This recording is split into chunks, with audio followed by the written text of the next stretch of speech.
Good morning, good morning.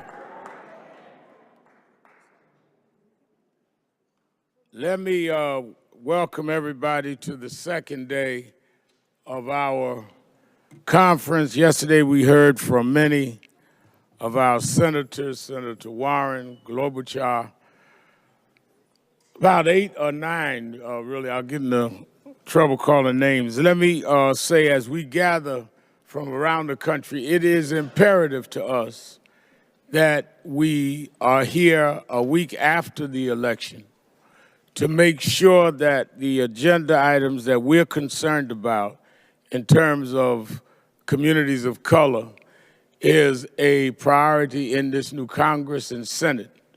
We showed up in record numbers and we voted and we want to make sure we're part of the agenda. One of the things that I think is important is that in the Beltway politics, the media will have us deal with issues that are not going to deal with the substance of what our community needs to hear. They want to argue about who's going to hold what position. We're going to argue about the issues. And those that are best and proven to have the track record on dealing with our issues. So I think that in that spirit, we convene again today as we did yesterday, hearing from those in Congress and in the Senate around issues. We're concerned about affordable health care. We're concerned about pre-existing conditions. We disproportionately suffer there. We're concerned about the criminal justice system. We're concerned about education. We're concerned about what is going on in terms of infrastructure. And all of the inside baseball does not matter if you're not going to get on the field and win the game for the people in this country. And that's what this is about. Reporters keep asking me about they ask me, Ms. Pelosi, about who was we supporting for speaker. I speak at my church every Sunday. Is that what y'all talking about? So let us move on the agenda we came down here for. Is that right? I want to acknowledge, and I want to bring her on, I want to acknowledge Philadelphia, head of our chapter, Matthew Smith, Louisville, Kentucky. Raise your hand when our Louisville, Kentucky chapter leader, Miss McCoy from Cleveland. Where's Marcia? Cleveland's here. Bill Griffin, New York, head of Sacramento, California, Reverend Porter. And David Jefferson, Reverend Jefferson from New Jersey. He should be up here. Board member Stephanie, y'all should be up here. Congresswoman Ford should be up here. Charles Williams, Detroit, Nina. And I'll be acknowledging chapter leaders all throughout the day. It is my honor and privilege. Let me say this. Down through the years, whether we had the majority of the House, Democrat or minority, I cannot recall a time that we had an issue that I would call Miss Congresswoman Pelosi that she was not available to meet right away, to respect what we wanted to say, and we usually left with her out shouting me on whatever the issue was. So she was at our national convention in New York this year. So it was no surprise when she said, even though this is the beginning, I will come by and speak to the delegates from National Action Network. So I do not want the media to misinterpret her being here as something unusual. It is something we expect because we've had that kind of relationship with her down through the years. May I bring you the House Minority Leader that flipped the majority last Tuesday, Nancy Pelosi.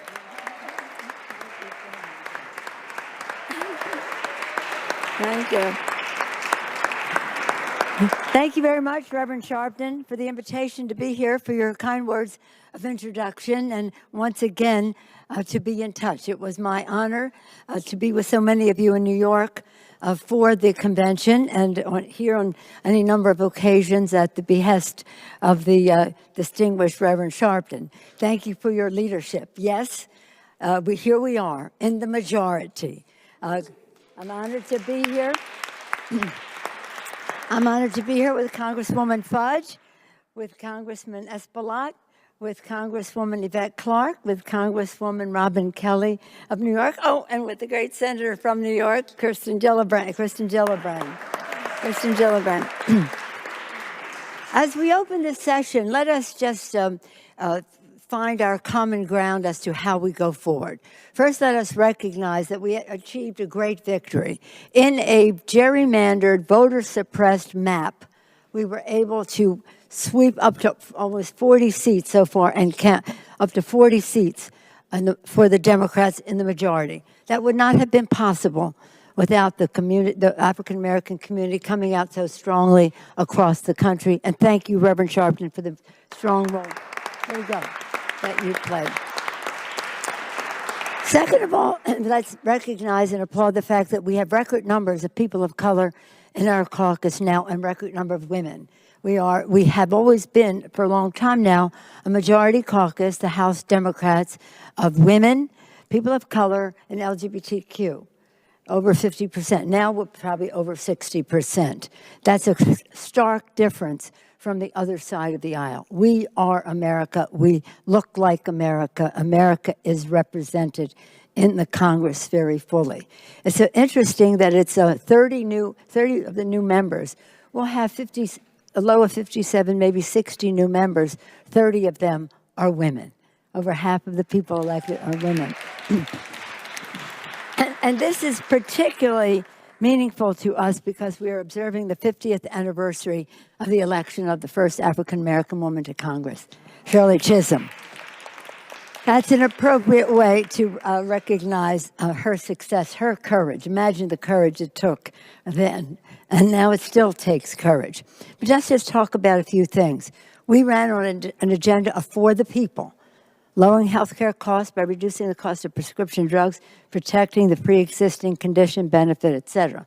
We ran on for the people to raise paychecks by building the infrastructure of our country and to do so in a way that involves the full participation of our communities. And we ran on integrity of government. And that is H.R. 1, the bill to lower the role of money in politics, increase the voice of people in politics. And part of H.R. 1, which we hope will be one of the earliest pieces of legislation to come from the committees to the floor, is to pass Terry Sewell's Voting Rights Act, right at the start of Congress. As we do this, we will do it with openness and respect for all points of view. We will do it with bipartisanship, strive for bipartisanship, so that we can get a presidential signature, but to appeal to the public that we are trying to find a common ground. And then the third is to remember the vows of our founders, our guidance of our founders, e pluribus unum. They couldn't imagine how many we'd be from any one. They couldn't imagine how many or how different, but they knew that we had to strive for unity and not go there to divide, but to unite. And we do believe that our faith gives us the common ground to do that, because faith is what gives people hope. People say to me all the time, and I shared this at the convention, people say, where is hope? Where can I find hope? I said, hope is sitting where it always has been, right there between faith and love. People have hope because they believe in the goodness of others.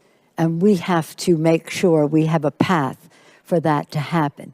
And one way we want to do it in the Congress is we have a diversity initiative to say to all these new chairmen coming in what we said when we had the majority before, but now we have a big majority that with the resources to make a difference. We want to see diversity at the highest levels of all of the staffs, be it committee or personal staffs in the Congress. It has been met with great positive response by our chairman, by our members, by our newcomers, so that all of the people who are making decisions here, and staffs are very important, our colleagues will agree, will be in line to perhaps run for office themselves, have standing on the issues to take those values to the private sector. So for these and other reasons, certainly we will have a gun bill. We asked them for it, so now we will have to have it. And it talks about what happens, and Robin Kelly has been a champion on this. It's not as horrible as these mass murders are, and they're horrible. Assault on our country's character. What happens every night across America is also an assault on our character. And Robin has been a champion in that regard. So it is with great knowledge of our issues, vision on what we have. Reverend, I'm just going to close with this one thing, because I think this is very important for how we go forward across the board, across all caucuses and the rest. When President Obama was president, and don't we miss President Obama? What a blessing to our country he and Michelle have been. I just want to say this. So he came in with a very depressed economy. There was a deep recession, almost a depression in our country. And so we did what we had to do in order to pass the bill, the American Recovery and Reinvestment Act. We did all kinds of things, the health care bill, to help improve the financial situation of American families. But because the economy was so bad, it was hard for us to take gigantic steps that we can do now. President brags about how good the economy is, because of what we did then, part of the private sector initiatives and the rest. But it enables us to say, we declare our independence from the income inequality in our country.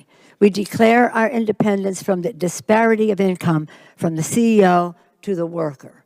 We're going forward to reward work, so we're going to have a vision. It's going to be visionary on how we go forward with these initiatives. And they have to be about, again, worker training, education, and the rest, as well as what we promised in our For the People agenda.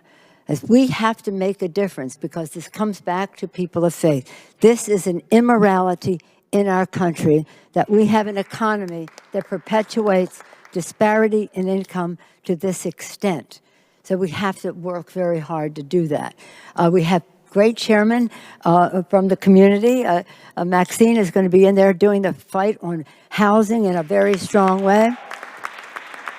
Benny Thompson will be in there fighting to stop domestic terrorism in our country, gun issues and the rest from his committee. Elijah Cummings, oh my gosh, aren't we proud of Elijah Cummings?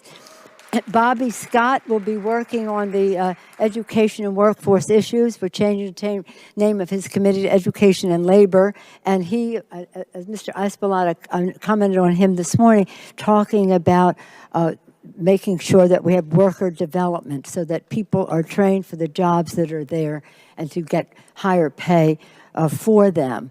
Who else do we have on it? We have, the list goes on in terms of our chairman who will be serving us so well from the people of color community.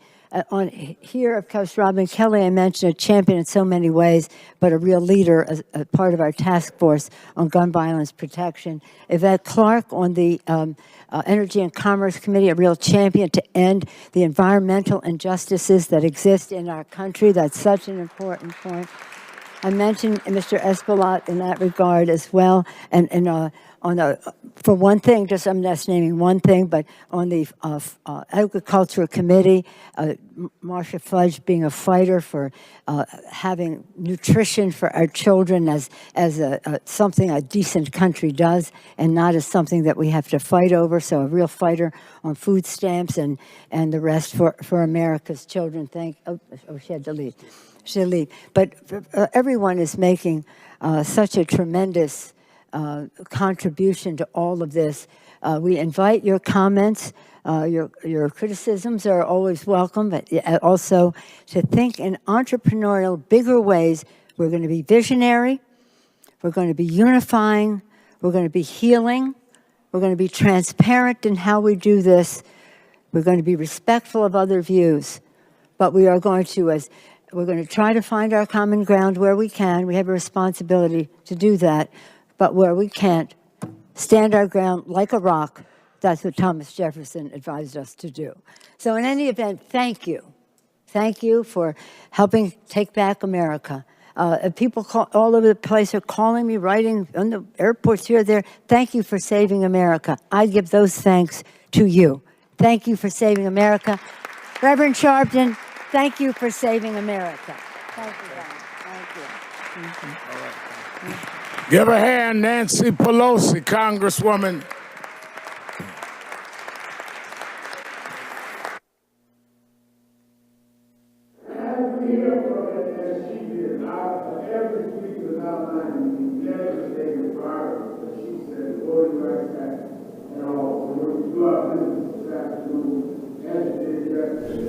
We want members and people to talk with the committee, Voting Rights Act, the things that we've outlined. And I want to bring on now a person that we all know nationwide. And the idea is that when she first went into office, I did not know her locally. I got a call from my friend who's a member of NAN, who was then the governor of New York State, Patterson, telling me we have our Saturday rally. And he said, who do you have speaking Saturday? I said, I'm speaking. He said, well, what day are you going to have Congresswoman Kirsten Gillibrand? I said, who is Congresswoman Kirsten Gillibrand? He said, you'll know by Saturday. This was on a Tuesday. So he read that Thursday, he announced her as the new senator from the state of New York.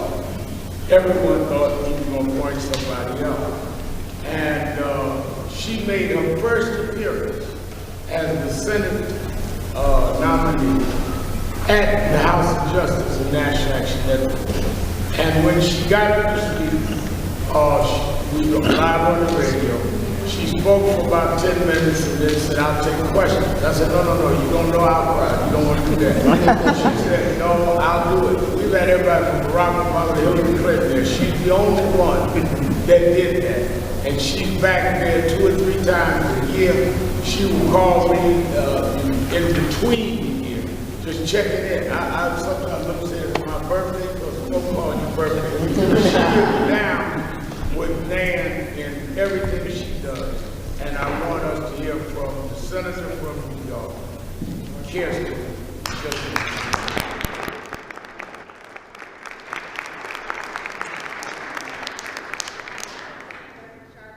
His incredible leadership, his vision. He has spoken truth to power every step of his life, and he's a role model for all of us. I also want to recognize Dr. W. Franklin Richardson for his leadership, for his constant effort to make our country stronger. I know why all of you are here. I think we are in a moment in time where our country and our morality as a country is literally on a knife's edge. We have a president who has blurred, even destroyed the lines between right versus wrong. He has demonized immigrants. He has created division and hate throughout society. In New York State, we have more hate crimes than we have ever seen in the history of our state. Racism, anti-Semitism, homophobia, it is horrible. And he has cultivated that hate, and he has spewed that hate, and it is literally ripping this country apart. And what we have to remember is that this country was founded on some basic moral principles, that we have a moral compass as a nation, and it's the golden rule. We have always believed that we should care about others. We have always believed we should treat others the way we want to be treated. We have always believed that we should care about other people's children as much as we care about our own. And so you are here today, as you have been, to fight for what's right, to be the light in the darkness. That is the only way to defeat darkness, is with light. And we know this because of the good book. We know what we have been called to do as Christians, as religious leaders, as community members, that we are asked to be the light of the world. We are asked to be the salt of the earth. And what that means is that we shine bright about what's right in our country, what's right in our community, and we preserve what's right in our country and what's right in our community. And so that means we have to talk about our values, who we are as a country. It's why we believe that healthcare should be a right and not a privilege. It's why we need to take on the drug companies when they keep raising our rates for every medicine we need to just survive. It's why we need to take on the insurance companies to say no to the constant increases in copays, deductibles, and premiums. It's why we believe that no matter where a child is born, that he or she should be able to reach their God-given potential. And that means good public schools. It means universal pre-K. It means affordable daycare. It means debt-free college and being able to reach that full potential, because the American dream is for everyone. And it's why we believe that when they declare victory at 4% unemployment, it is not good enough. Because 4% unemployment means an 8 or 9% unemployment in some cities for black women. It means a 16% unemployment rate for black men. It means young veterans coming out of Iraq and Afghanistan, a 20% unemployment rate. So our work really isn't done. So we should be focused on how do we get to full employment. And that is not a new idea. It was an idea that Coretta Scott King had, that Martin Luther King Jr. had, because she believed that we had to get to the point where we have economic power. So we need to fight for the kinds of things that would allow us to have full employment, better job training through our community colleges, through our apprenticeship programs, through our state schools. We need to have that pipeline training so that young kids can learn STEM subjects, to learn science, technology, engineering, and math, so they can have that piece of the American dream. And that's not what we've been investing in. And so many New Yorkers, so many people around the country feel left behind because they know the system's rigged and it's not rigged for them. And so that's what our mission has to be. We have to fight for these basic fairness things, these basic kitchen table things, healthcare, education, jobs. It's really that simple. Now, all of you have been fighting since the day President Trump got inaugurated and for decades before that. And after President Trump was inaugurated, people stood up. And it was perhaps for some people the first time they stood up, the first time they marched, the first time they made a sign. And why the Women's March was so powerful, it was because it was intersectional. It didn't matter if your sign said women's reproductive freedom or Black Lives Matter or equal pay for equal work or clean air and clean water. It just mattered that you had your sign and that you wanted to fight for it. And that activism has not stopped for a minute. We saw it with the children who marched on Washington to end gun violence. We saw it with the number of people who sat at vigils here during the Kavanaugh hearings to say no to someone who did not share their values. We saw it in the number of women who ran for office and won. Extraordinary candidates like Lucy McBath, who ran in the outsides of Atlanta because she lost a son to gun violence. She ran from her heart about what was right.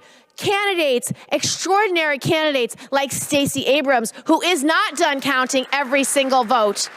And so the truth is, our work isn't done because there has been this attack on voting rights. There has been this attack on one vote, one person, one vote. And so what we have to do is fight back to make sure we can have simple things like early registration, having by-mail voting, no matter the day, no matter the reason, making sure our actual electoral system is right and fair. So our work is not done, and that's why you have leaders like the Reverend Al Sharpton, who will not give up and will not give in and will never let it go. That is why you are here in Washington, and that is why we fight on. We are so blessed to have these extraordinary members of Congress with us. Every single one of them has been a leader in not only in their states and communities, but in the nation for what's right in this country. So I feel privileged and blessed that I get to share this stage with them because they are champions for what is right, for righteousness, and for right versus wrong. God bless you all. Thank you. Thank you. Senator Kirsten Gillibrand, give her another hand.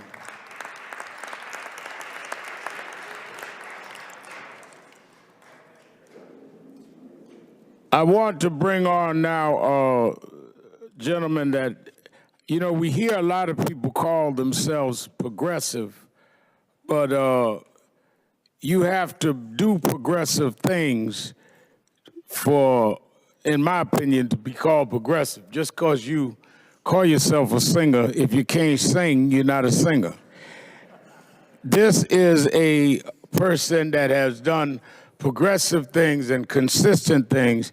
He's on the Foreign Relations Committee of Western Hemisphere National Crime. He's a ranking member in the Small Business and Entrepreneur Committee, and he has always regarded and respected us when we have these sessions in Washington, and has been open to us and those in his state that has requested time with him as we deal with legislative progress. Let us listen and hear from Senator Ben Cardin.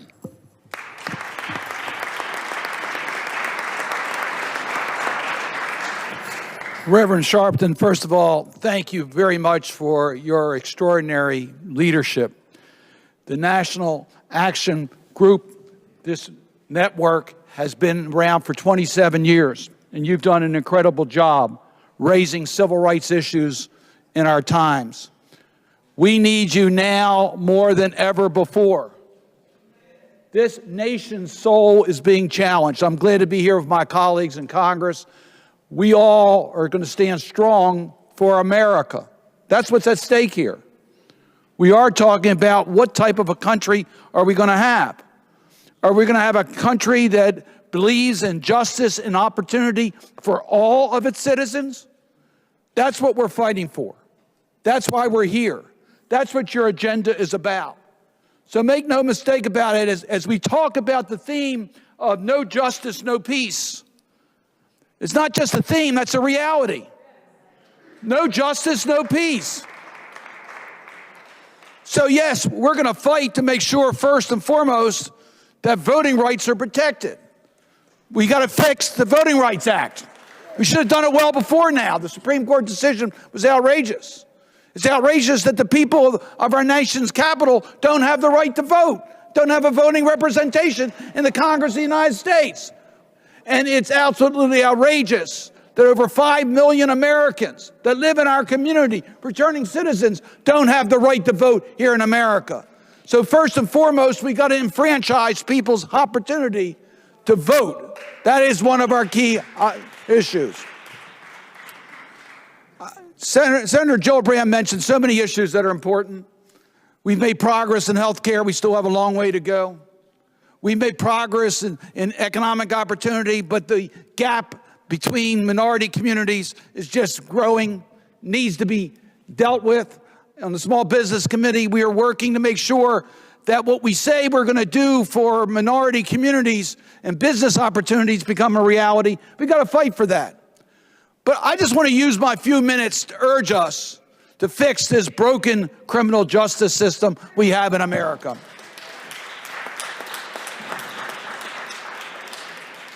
The sentencing disparities in this country is discriminatory, and you know it, we know it. We need to fix this system so that we don't lose so much of our population to incarceration. It's ridiculous, it's wrong, it's not what America stands for.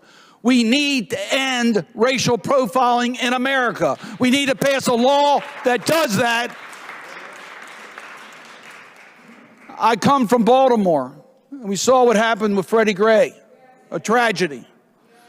The Justice Department report showed that the police department operated under discriminatory actions to go into minority communities, causing problems.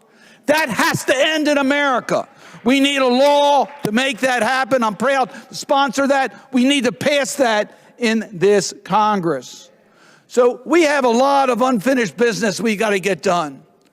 We've got to capture the energy that Donald Trump has instilled in many of us.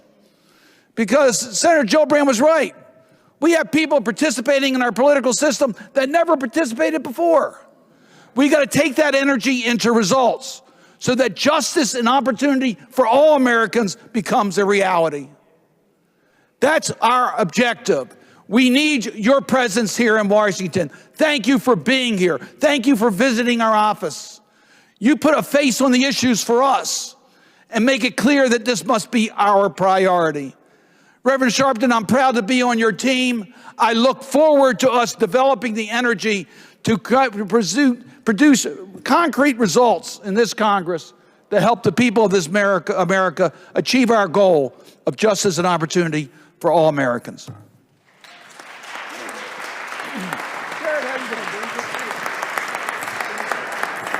Senator Ben Cardin, you heard him say no justice, no peace. We come a long way. I remember when it was you, me, Reverend Al Sharpton, and your mama was the only ones who would say that. One of the issues that I think Ms. Pelosi and the senator referred to was issue of gun violence. It is outrageous to us that in the year of Parkland that we're looking at pro-gun folks being elected in Florida and legislation not being passed around any of those issues. One who has worked diligently to try and get real legislation and change in gun control, who is a congresswoman from Chicago. And many of you knew I started my activism as youth director of New York Operation Breadbasket, but I spent a lot of time in Chicago because of Breadbasket. She's the congresswoman of the district I was mentored in, and she has been a real champion and shero around that issue and around many of the issues of concern. And I want to bring to you our congresswoman from Southeast Chicago, Robin Kelly.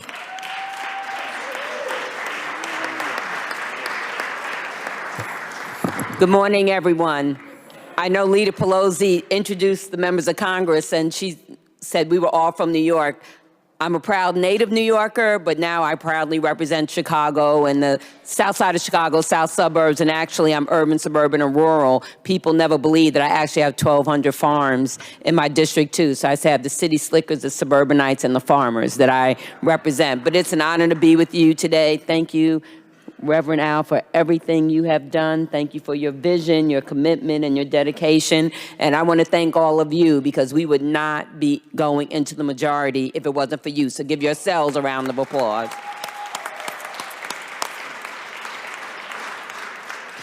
I am actually the chair of the Congressional Black Caucus Health Brain Trust, so I want to talk to you a little bit about that today, but I will get to the guns. The number one thing that Democrats will do when we get into the majority is stop the repeated attacks on the Affordable Care Act. You know that we have voted to repeal the Affordable Care Act 63 times, I believe, if not more, in Congress. So that will come to an end when we take over. Since Republicans gained control of all three levels of power, something that they will no longer have, thanks to you, they have attacked the Affordable Care Act, as you know, again and again. They promised repeal and replace, but all they could get together was repeal and go bankrupt if you get sick. These attacks have done more than just create worry and stress among American families. They've caused the price of health care to go up around the country. Some states have seen 200 or 300% increases because of the destabilizing effects of congressional Republicans' repeated attacks on the health care of American family. That will end on January 3rd when Democrats take over. Number two, instead of working to take health care away from American families, Democrats want to make it better. There's no Democrat that will tell you the Affordable Care Act is perfect, but we've never had the opportunity since its implementation to improve it. I've spent the last few years, along with my colleagues, holding the line to preserve the progress of the Affordable Care Act, but we're tired of holding the line to prevent losses. We want to make gains. I want more people to have health care. I want more people to live healthy lives, and I want more doctors, nurses, researchers, and medical professionals who look like you and me. So you are probably thinking, sure, Congresswoman, but won't that take forever? Won't you need to think of a design and craft a bill to do this? Isn't that going to take forever? Well, you're right. We need a bill to do that. Thankfully, we already have one. It's called the Health Equity and Accountability Act, or as us in the biz call it, HEA. HERE is the product of some of the best minds working to end health disparities, and it's introduced as a partnership between the Congressional Black Caucus, the Congressional Hispanic Caucus, and the Congressional Asian and Pacific American Caucus. While we've been introducing the bill for years, but Republicans have blocked every effort to hold a hearing on this important bill. Again, that will end on January 3rd. And number 3, as you've heard from all the speakers, we are going to do something about making prescription drugs more affordable.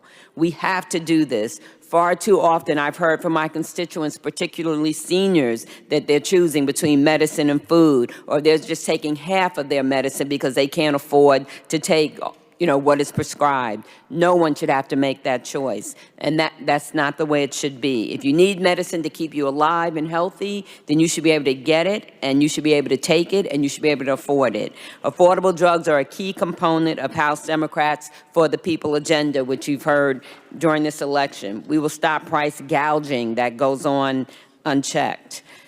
We will demand the disclosure of data showing how companies reach their price, and we're going to make sure the Medicare and Medicaid can negotiate prices just like the VA can do now. This will save money for seniors and taxpayers. My friend, we are going to turn this page when the dawn breaks on January 3rd. It will truly be a new start for America, a day when we start the process of making health care more affordable, more accessible, and understandable. Now, you've heard about me and my work around gun violence.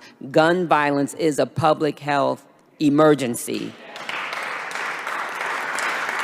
There's a lot of bills and there's bipartisan bills, but the Republican leadership would just not call the bills to the floor. That is just the bottom line. But we're going to work toward getting legislation passed. We're going to work toward investing in the communities that need it. The senator talked about the unemployment rate or the employment rate. In the Chicagoland area, there are parts where 18 to 25 or 28-year-old black men, half are not employed. And we got to do something about that. We're going to work on the mental health issues that are needed. And also we're going to work on improved police strategies, because we have to improve police-community relations to do something about gun violence. Thank you so much. Thank you for everything you've done for us. Thank you. Congresswoman Robin Kelly, our Ohio chapter leaders, Marcia McCoy and others, Alicia Reese, told me throughout the campaign that they were going to salvage Ohio because they had one who did not change his tune, but that was able to expand the base that he ran on. And as others were skeptical, they were steadfast. He has been consistent, he's been deliberate, and he has been one that has not changed based on where he was talking. And it is for that reason he has the respect of many of us that have worked with him down through the years. And when I want someone not to showboat, but to really be of substance that I know will count, can be counted as someone that will really follow up legislatively on my MSNBC show, on my other hat that I wear.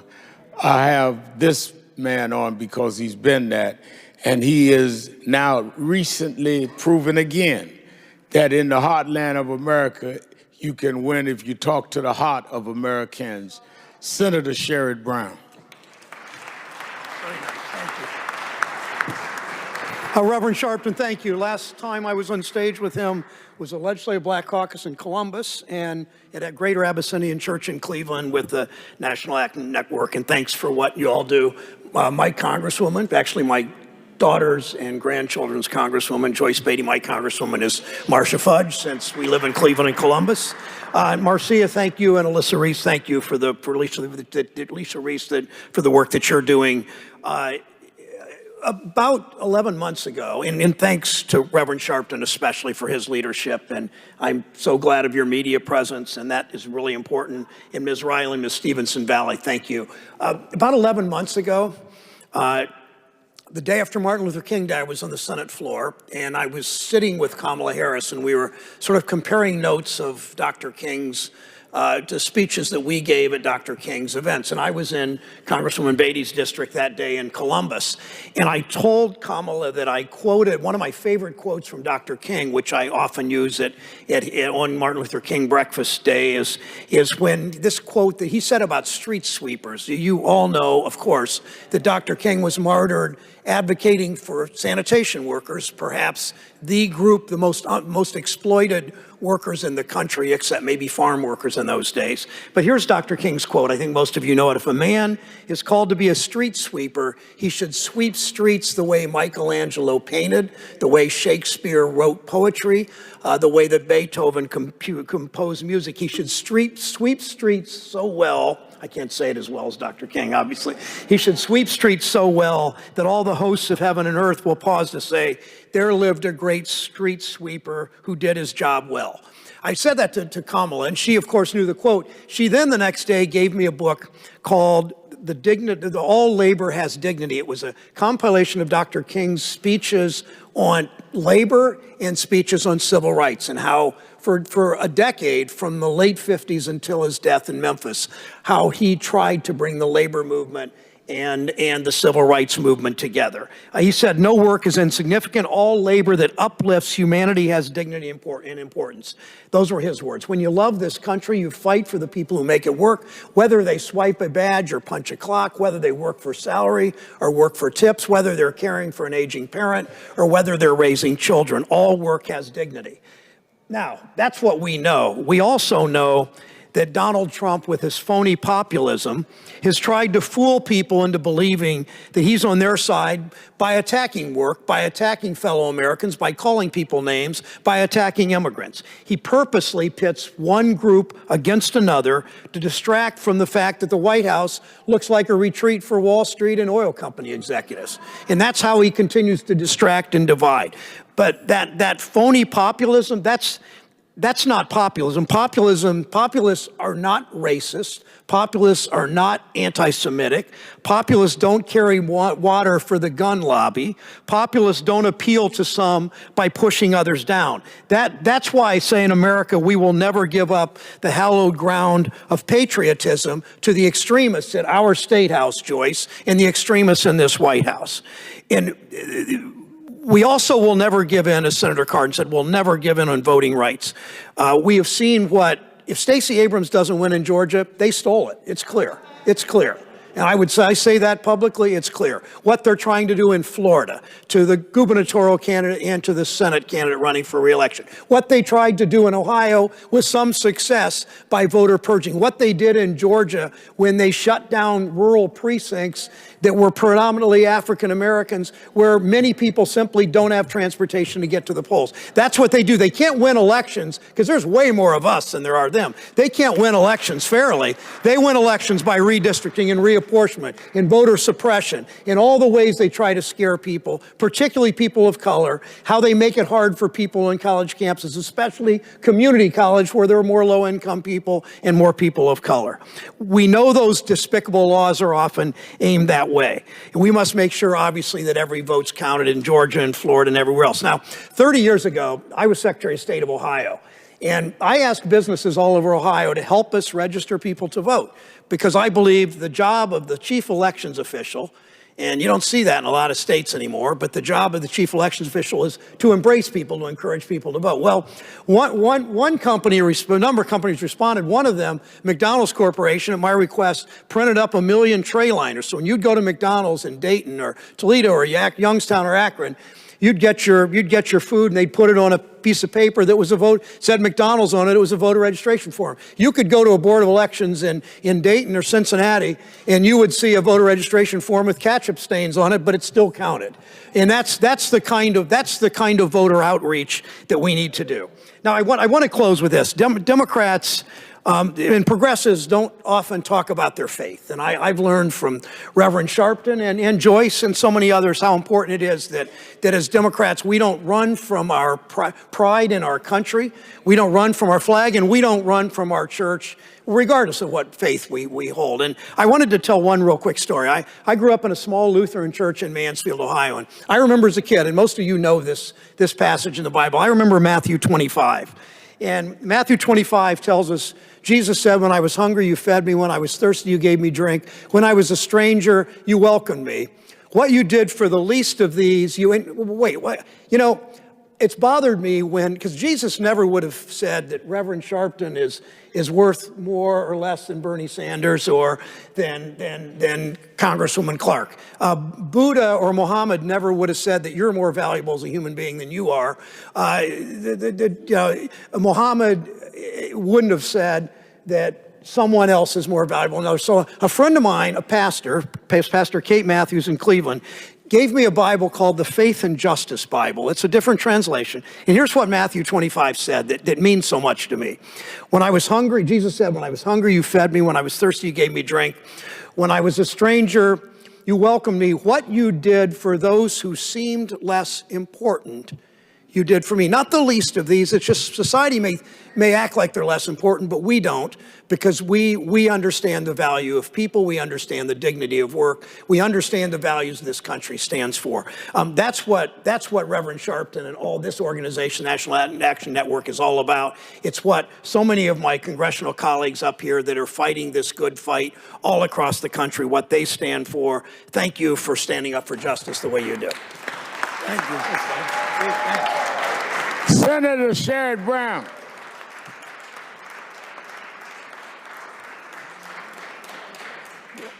Dr. Martin Luther King, whose principles we formed this organization around 27 years ago, said there are two types of leaders. There are thermometers and there are thermostats. Thermometers can tell you the temperature in the room. Thermostats change the temperature in the room. The Democrats won the House because of a thermostat leadership in 2016. Make no mistake about it.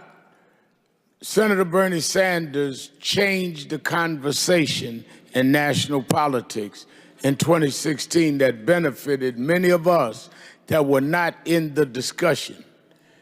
And usually people that interrupt the discussion to bring other things in are never given the credit that they deserve. But those of us that were out of the conversation need to always give that credit, because they did not intend to discuss us.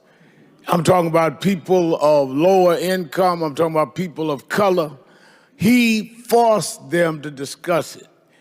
And he got young people mobilized, as a lot of you young people are here.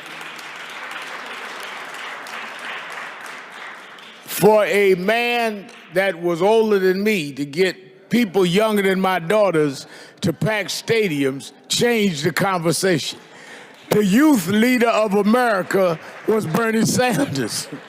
So it is my honor to bring my friend. He marched with Dr. King in the 60s. He supported Reverend Jackson in the 80s, and he's now been on the forefront and stands with all of us now. The man that has, I think, changed a lot of the climate in which we operate, the senator from Vermont, Bernie Sanders.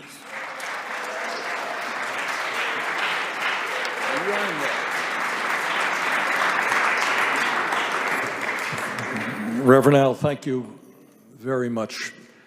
And let me thank the Reverend and all of you for what you are doing every day with the National Action Network.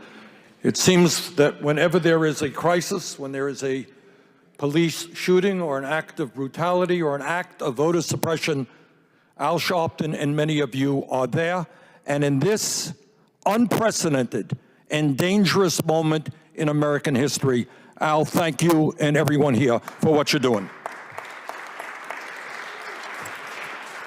Like Sherrod and many of my colleagues, before the election, I was off running around this country, doing everything that I could to make sure that we had the kind of representation here in Washington that we desperately need. And as I went around the country, I talked to workers who are making $8 an hour. And you know what? You can't live on $8 an hour, which is why we're going to raise the minimum wage to a living wage, $15 an hour. And I talked to people who had no health insurance. Or maybe they had health insurance, but the deductible and the copayment was so high, they couldn't afford to go to the doctor. And what people around the country and in Vermont are telling me is that the time is long overdue for this great country to do what every other major country on earth does and guarantee health care to all as a right, not a privilege. We have a good program now, public health program for seniors.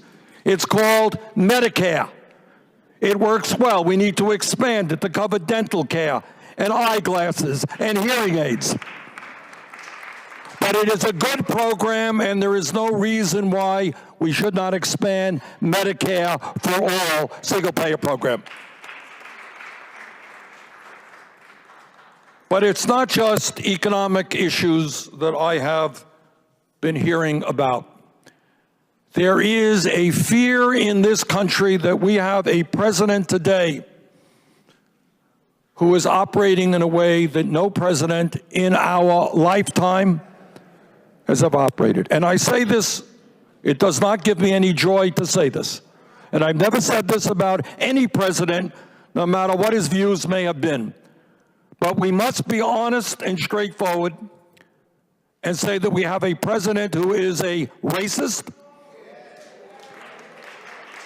a president who is a sexist, a president who is a homophobe, a president who is a xenophobe, and a president who is a religious bigot. And it gives me no joy to tell you that. But that is the simple truth, and we've got to confront that truth. I don't have to tell anybody in this room, least of all in this room, the history of discrimination that this country has experienced going way, way back, before slavery, when the settlers came and did terrible things to the Native Americans. And the discrimination against women. 100 years ago, women did not have the right to vote. And the religious bigotry we were seeing against the Irish, the Catholics, the Italians, the Jews, you name it. That's part of our history. And we are saying to Donald Trump today, loudly and clearly, that we have suffered too much pain, too much discrimination. Mr. Trump, we are not going backward, we are going forward.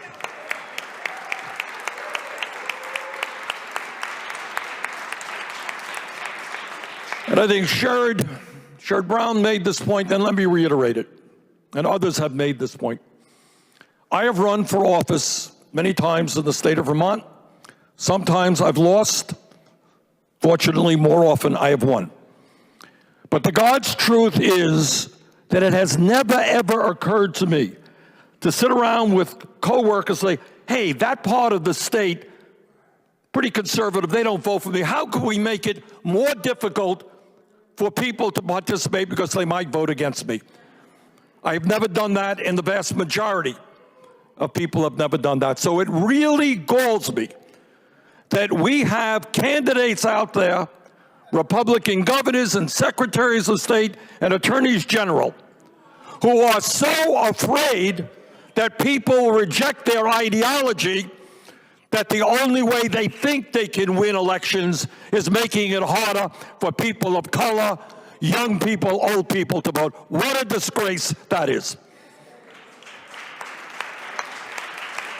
And let me say to anybody who runs for office, if you don't have the guts to defend your ideas, if you can't win an election in a free and fair way, get the hell out of politics and get another job.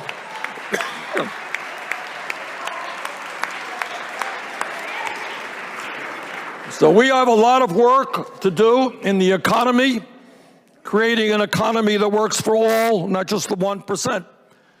We have a lot of work to do to revitalize American democracy, to end voter suppression, to end gerrymandering, and to bring back the tenet of one person, one vote, not a radical idea.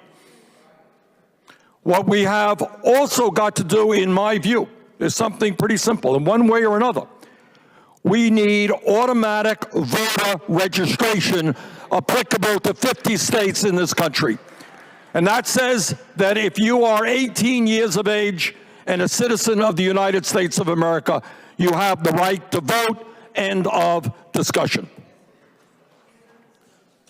Brothers and sisters, we are at a very dangerous moment in American history. And we've got a president who is not only a bigot, we have a president who, in my view, really does not believe in democracy. The outrageous things that he is saying about the elections in Georgia and in Florida and Arizona, he wants to decide who's going to win before the votes are counted. That's not the way it's done, Mr. Trump. You know, we have a radical idea that maybe in Florida, maybe in Georgia, maybe in other states, we actually count the votes. How radical can you get? So let me conclude by saying this, and Sherrod made this point as well. When you have a White House that gives huge tax breaks for billionaires, and a White House that brings forward a budget that makes $1 trillion cut to Medicaid, $500 billion to Medicare, $72 billion to the Social Security Trust Fund. When you have a White House that does not even believe in the reality of climate change, ignoring what's going on in California and many other parts of this country, they got nothing to say to win votes. And the only way they win votes is getting one group of people to hate another group of people. And our job now more than ever is to come together as one people, whether we're black or white or Latino or Asian American, Native American, whether we're straight or we're gay, whether we're male or we're female. For the sake of our children, for the future of democracy in America, literally for the future of this planet, we have got to come together as one people and demand an agenda which is based on justice, and demand a government that works for all of us and not just wealthy campaign contributors. Thank you all very much. Yes, absolutely. Senator Bernie Sanders.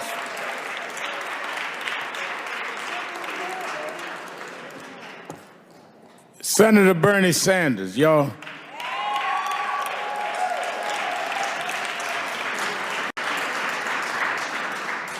As stated by Congresswoman Pelosi, 50 years ago this year, the first African-American woman went to Congress, and she came out of Brooklyn. 72, when I was going to be 18 years old, I was youth director of a campaign for president, Shirley Chisholm.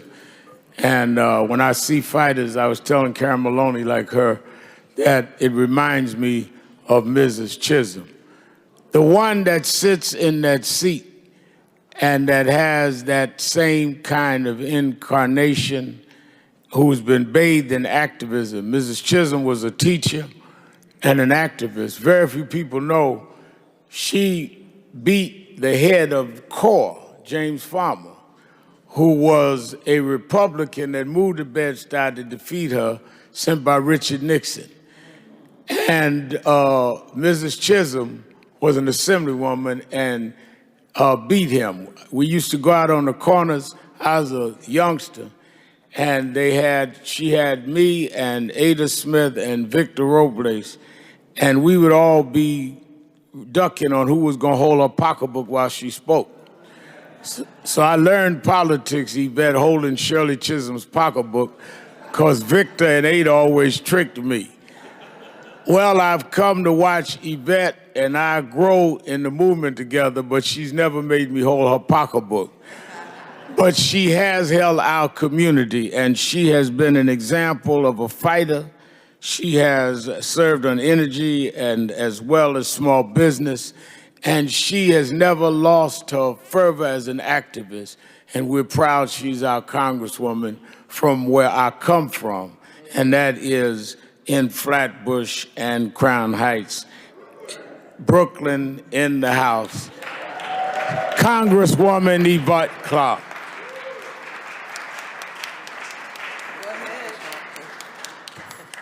Thank you very much, Reverend Sharpton. To Reverend Sharpton, to the NAN leadership, membership, and activists, to the Reverend clergy, to my colleagues, to the members of the press, a pleasant good afternoon to everyone. I am honored to be with you once again and to just thank you.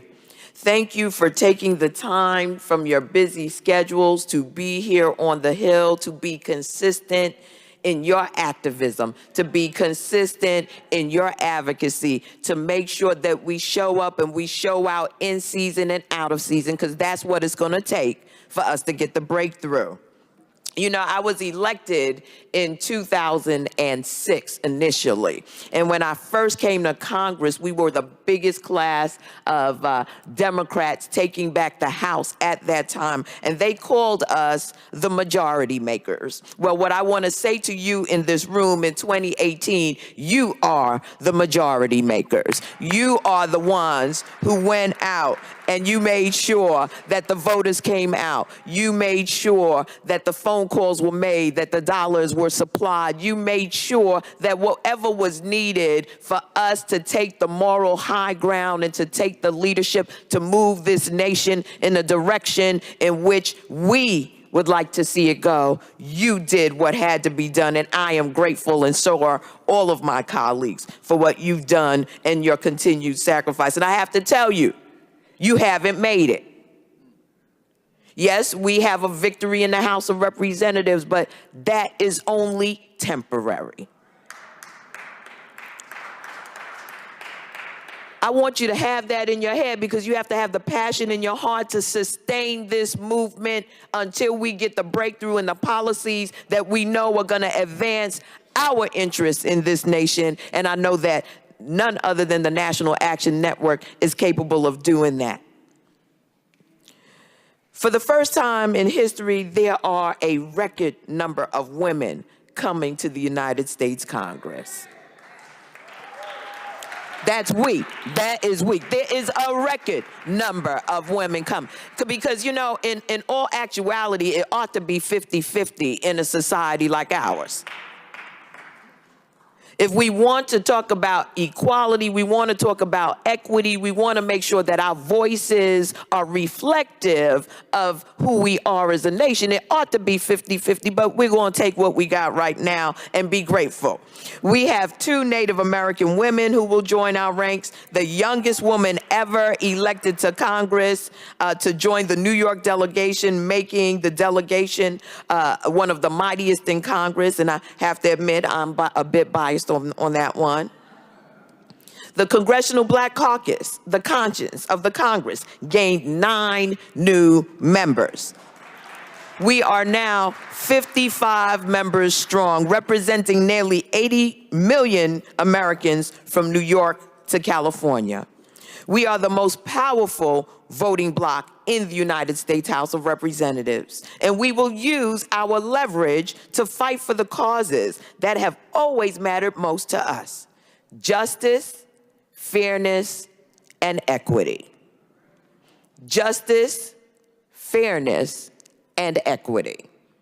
The American people elected us to Washington to finally hold Donald Trump accountable.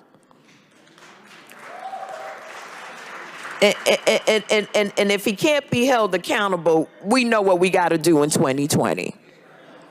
Accountability not only means cleaning up corruption, but also putting the interests of all Americans first. Democrats have pledged and will make good on our word to lower prescription drug prices, raise wages through a strong economy, and clean up Donald Trump's culture of corruption. One of our top priorities as a caucus must be comprehensive immigration reform. We have helped to fight off attacks against the diversity visa lottery, and we will continue to defend it whenever it is under threat. We are also fighting to preserve temporary protected status for Haiti, El Salvador, Nicaragua, Sudan, and numerous other countries. Not to mention proudly fighting to protect the Dreamers in the face of Republican attacks and to prevent children from ever being separated from their families again. We of African descent understand and have lived with the legacy of family separation. You don't know if you're sitting next to your cousin right now. You don't know whether you're sitting next to blood right now. We've had to embrace one another as blood, not knowing.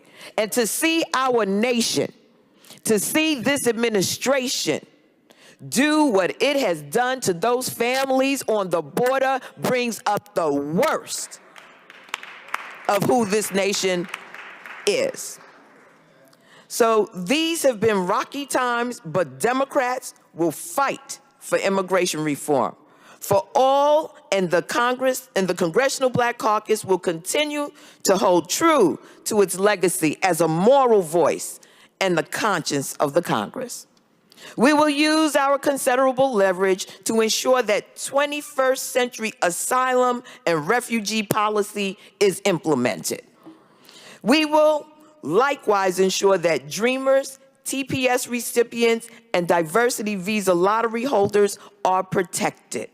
The only way that this nation continues to thrive, to strengthen itself, to reinvigorate itself, is when we are open to making sure that as people seek refuge in our nation, as people want to bring their talent and their skill and their expertise, that we have a 21st century system that enables that. Anything beyond that, we are a dying nation. And we need to be clear that when you have taken away the lives of the natives of the nation, and you have brought people to this nation wave after wave after wave, it is critical that we be a part of strengthening and undergirding, and that it is reflective of who we are as a people. You cannot ban people coming from the continent of Africa, but welcome those who want to come from Western Europe. We will not stand for that. You cannot ban the people who are fleeing violence, and then open up your doors to folks who may come from Norway and Sweden and Russia. Let us be clear. We are all reflective of a system, some that were brought here as chattel slavery, but others who were welcomed here to undergird and strengthen our communities, and we will stand with them. Anything less than that is simply unacceptable. And so to each and every one, it is certainly my honor, my privilege, and I thank you so much. I mean, you could have been doing anything this week. Next week is Thanksgiving. You could have been shopping. You could have been doing a whole lot of other things. But you saw it not robbery to come to Washington, D.C., to remind us, don't get cocky, get to work, and get the job done. Thank you.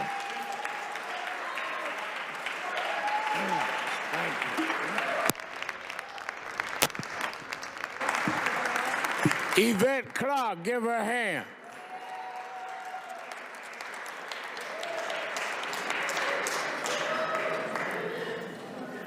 Senator Sherrod Brown mentioned her.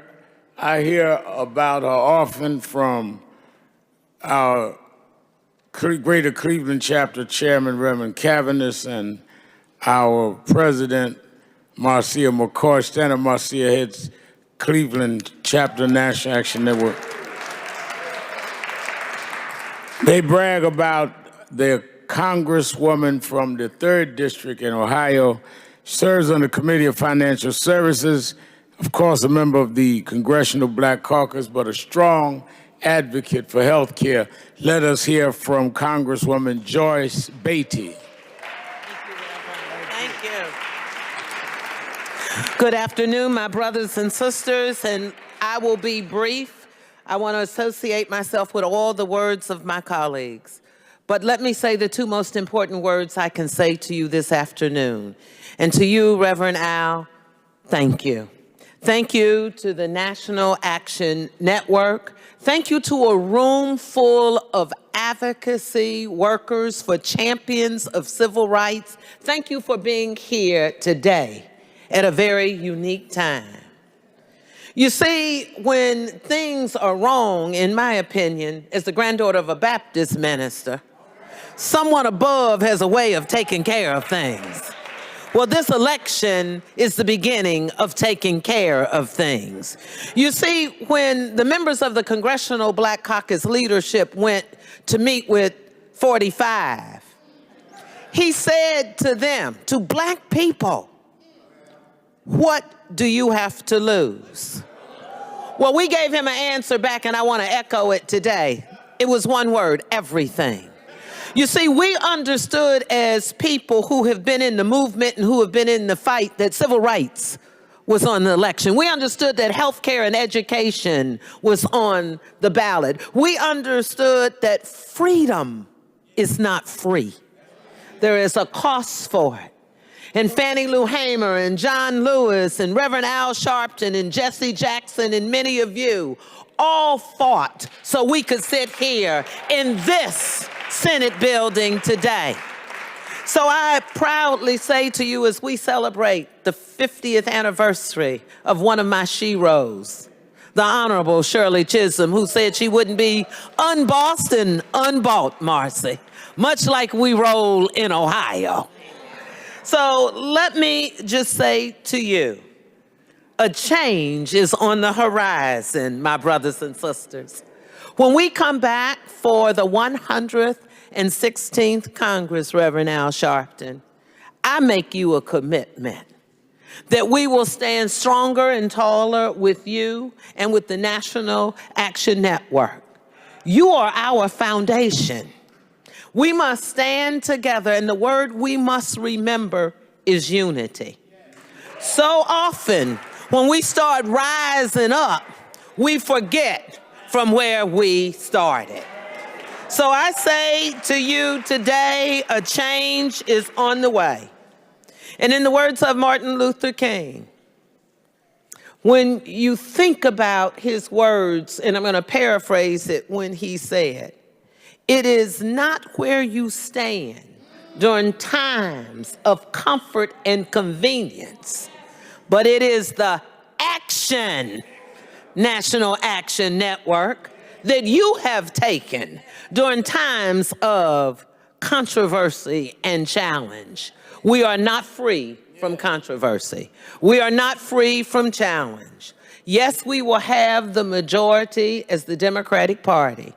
But my friends, we still have 45 in the White House. We still have a Senate that's just a little short. So let's not get comfortable. Let's not think that our challenges are over. Know what we stand for. And know that the Congressional Black Caucus will stand with you on health care and education, regardless of your zip code or the bottom line on your W-2 form. Know that we will stand with you on criminal justice reform. And one good thing, we got my girlfriend, Lucy McBath, coming. Y'all know about Jordan Davis. So you know that we will have a great champion championing all the mothers that are out there. And we will not forget Charleston 9. We will not forget what happened in Florida, because it is all people that we stand for. Let me just end by saying again, thank you. Thank you for what you do. And just in case you didn't remember, I am Congresswoman Joyce Beatty, and I approve this message. God bless you. God bless you. Thank you. Thank you, sir.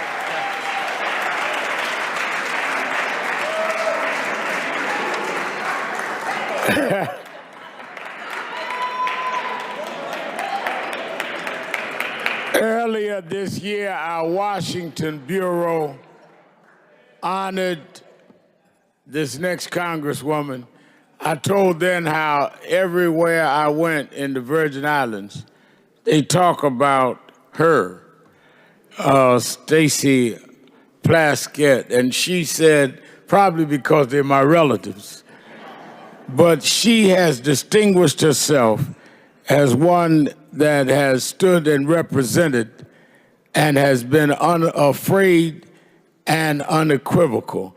And we're honored that she comes to address us at this time. The Congresswoman from the U.S. Virgin Islands, Stacy Plaskett.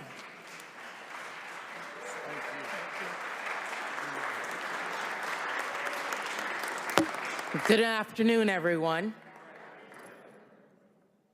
I want to thank the National Action Network members, the chapter leaders, the Reverend Al Sharpton, founder and president, Ebony Riley, the Washington bureau chief, and policy advisors, and all of the coordinators and all of you for being here this afternoon. Reverend Sharpton talked about going down to the Virgin Islands and hearing my name being called, and it's true, I'm probably related to most of the island. But I think the reason that they also spoke about me is that they sent me here to Washington to be their voice. And I understand when my elders give me a task that I must do it. And that I have children who are looking to me to see what I do as well. And that's why all of us are up here. It's for those who cannot speak for themselves.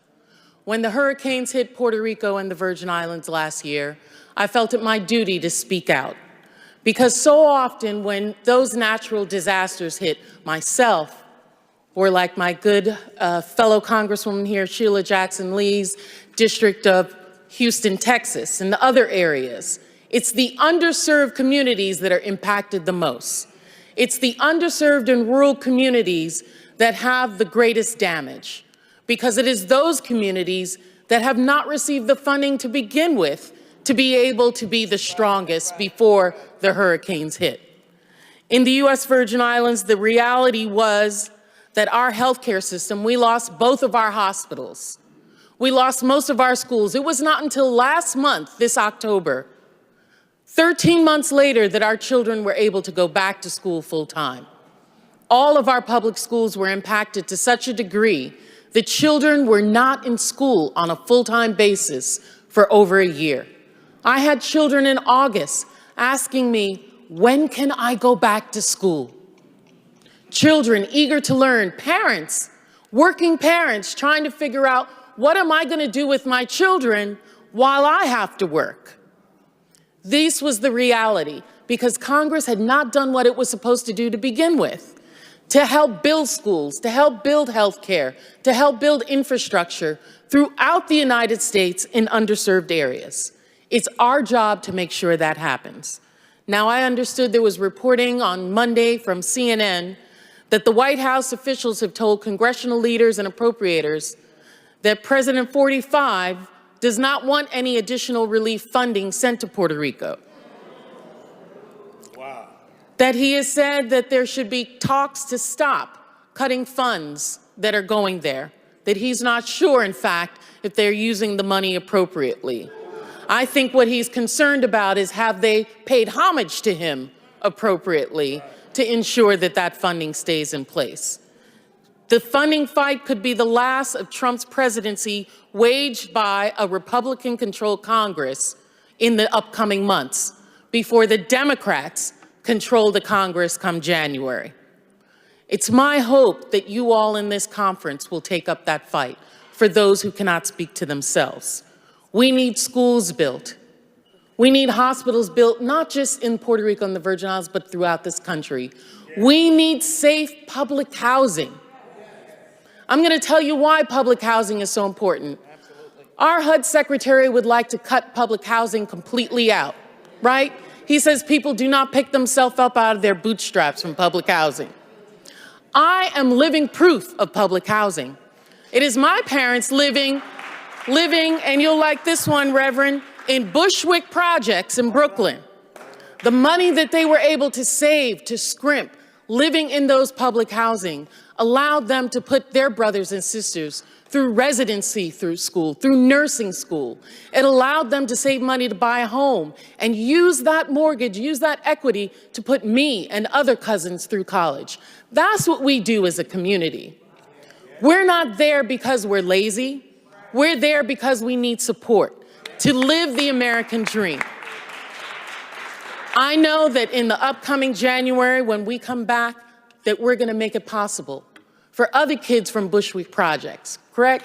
From other kids from other parts of this country to be able to live the American dream.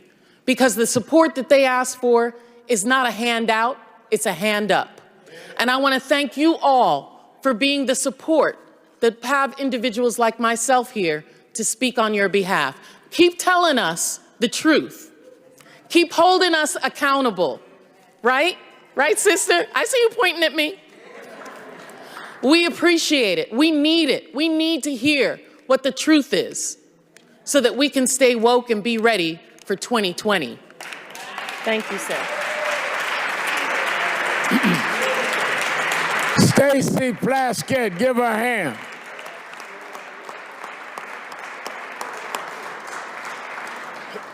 A man that embodies the coalition that we need, the bonding that we need. He represents the district where our national headquarters is, but he and I go way back to fighting police brutality with Kiko Garcia when David Dinkins was mayor. And he's always been on the front lines, and he has stood up in this Congress around the issues that we care about, voting rights, about immigration, and about health care. And I'm proud he is our congressman of our home district, Congressman Adriana Espaillat. Thank you, Reverend. I bring you greetings from Harlem. Now, Harlem is not just 125th Street. Harlem is not just the Apollo or the National Action Network. It's an attitude, it's a personality. And I bet you there's a Harlem in Cleveland, Ohio. I bet you there's a Harlem in Philadelphia, Pennsylvania, and in Baltimore, Maryland, and in Detroit, Michigan. So now that I represent the entire nation, I want to say to you, I want to congratulate the Reverend for his steadfast work in this National Action Network. And let me say to you that it is so important that the word national is there, because it follows a tremendous tradition. The Marcus Garveys of the world that try to organize black people around America, right? The great and late Ann Clayton Powell Jr., who passed national legislation. He is the architect of the social service safety net that we often take for granted. The great Martin Luther King that led a national movement for civil rights and voting rights. So this organization plays a pivotal role right now, a national role, in making sure that we respond to the assaults coming from the White House. And we know in a short period of time, less than 2 years, we may think that this has been going on for 4 or 6 years, but in less than 2 years, the White House has attempted to erode the advancement that we have seen throughout decades. You've seen it start with the Muslim ban. Then he went to try to dismantle Obamacare. And yes, I say Obamacare, not the Affordable Care Act, because they're both the same, right? Sometimes you ask somebody in the street, which is better, the Affordable Care Act or Obamacare? Say, oh, I like Obamacare. They're both the same. But when we, 20 or 30 or 40 years from now, we'll be able to look back and say there were major healthcare provision programs implemented nationally. Yes, Medicaid, Medicare, and Obamacare. I think that's the potential of that program. And so he tried to dismantle that. He went after immigrants, dreamers, DACA recipients. He separated moms at the border from their 6-month-old babies. He tried to take away temporary protected status from communities, countries of color, because deep inside the immigration debate, Reverend, there is a racial component to it that very often is left unsaid. Because if you see the folks that the White House trying to keep out in TPS, they come from Sub-Saharan Africa and Haiti and Nicaragua and El Salvador. So although there is an immigration debate laced in there, there's a racial component that often is not talked about.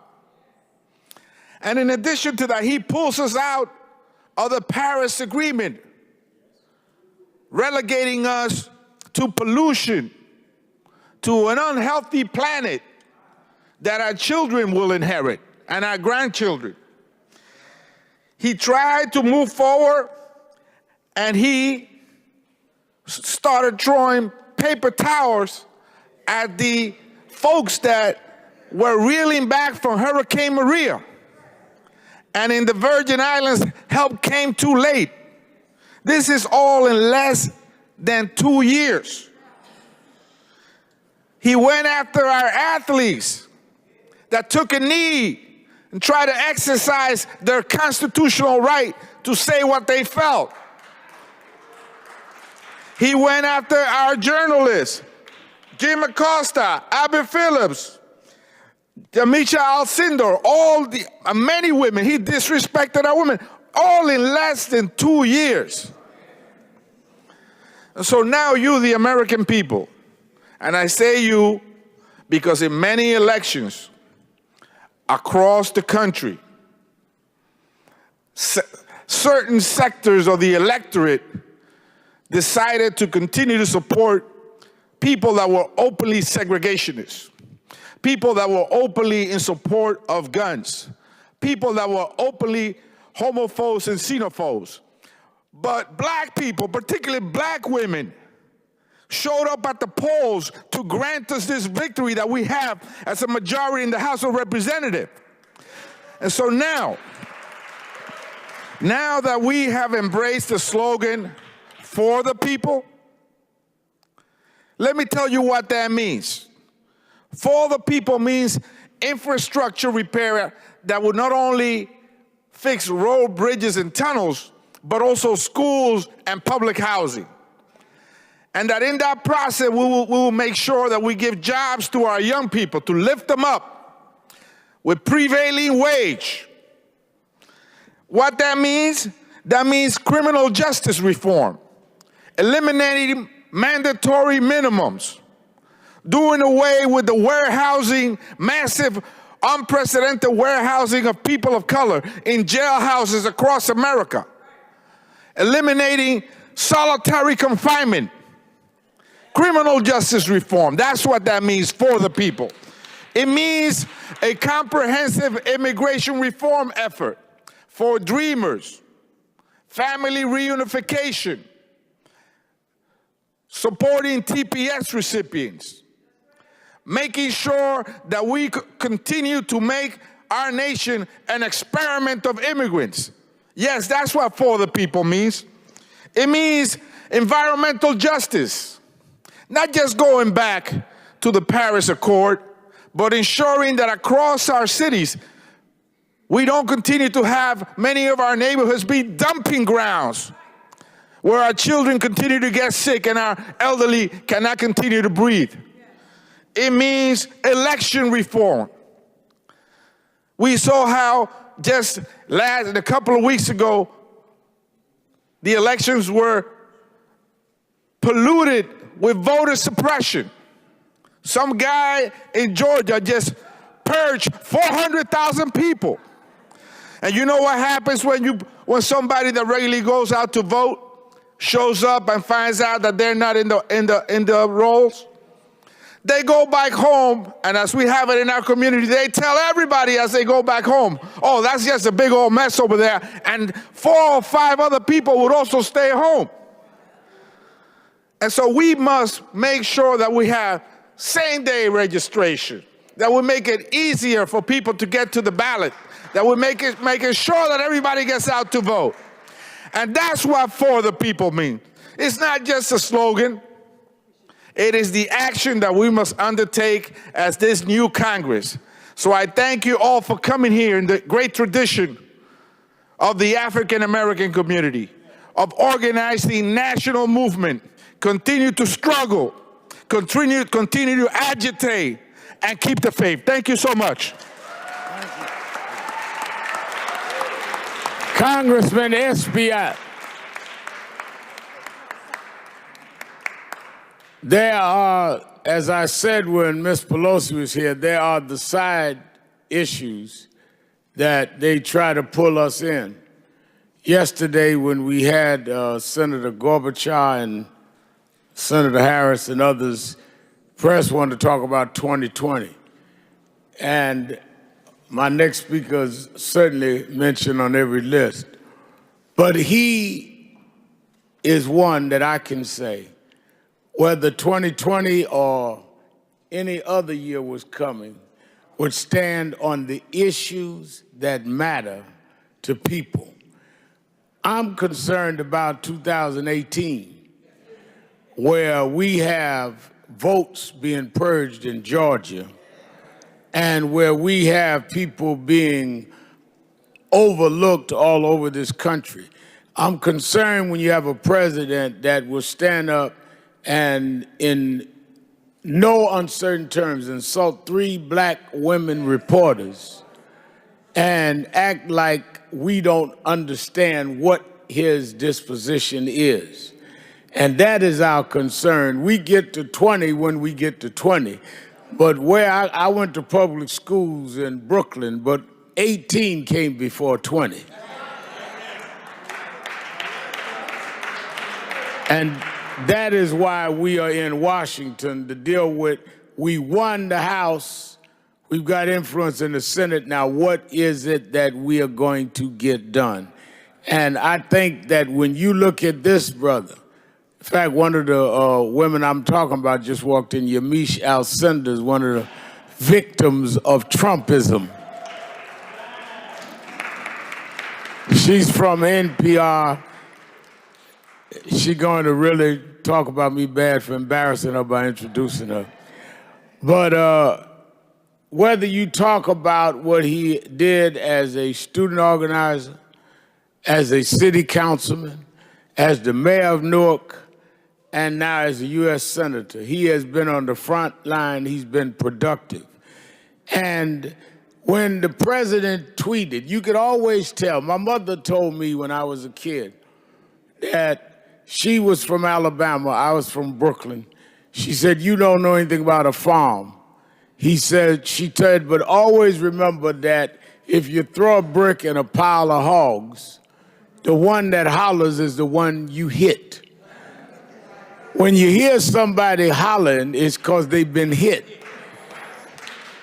So when I saw the president tweeting that old Newark was a failure under Cory Booker, I said, oh, Cory must have hit him now, because he's up tweeting and hollering. Let me give you the man that made the president squirm during Kavanaugh, Senator Cory Booker. Does this mic work? Can I use it? I hate to be sitting behind a podium without mics, but I just want to come out here and just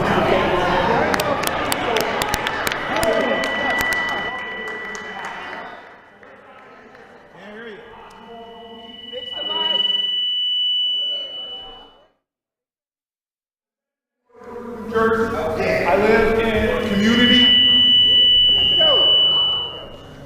I live in a community that is struggling, not because of who is president today. It is struggling because of decades and decades of policy that came from Washington, D.C. see that redline our community, disinvested in our community, put forth overtly bigoted laws that ground down communities to the detriment not just of those communities, but the ideas of our country. I get worried when we take a moment like this and make it all about who is president. This is more than who's president. In fact, this is a president who wants us to make it all about him. Because when he is leading the news, when he is leading the headlines, when everybody's talking about him, he's sucking all the oxygen there and distracting it from the issues that not just affect communities of color, but affect all communities in our country. This is not about him. It is about us, the United States of America, built one nation under God. And we're not going to let people slice and divide us against each other. We need to talk about the issues. Now, I love the National Action Network because it didn't start as a response to Trump. It started as a response to injustice. And it has been at this for many years because everybody in this room who loves this country, and I believe this, if this country hasn't broken your heart, you don't love her enough. No. You don't love her enough. Because there is injustice in our nation.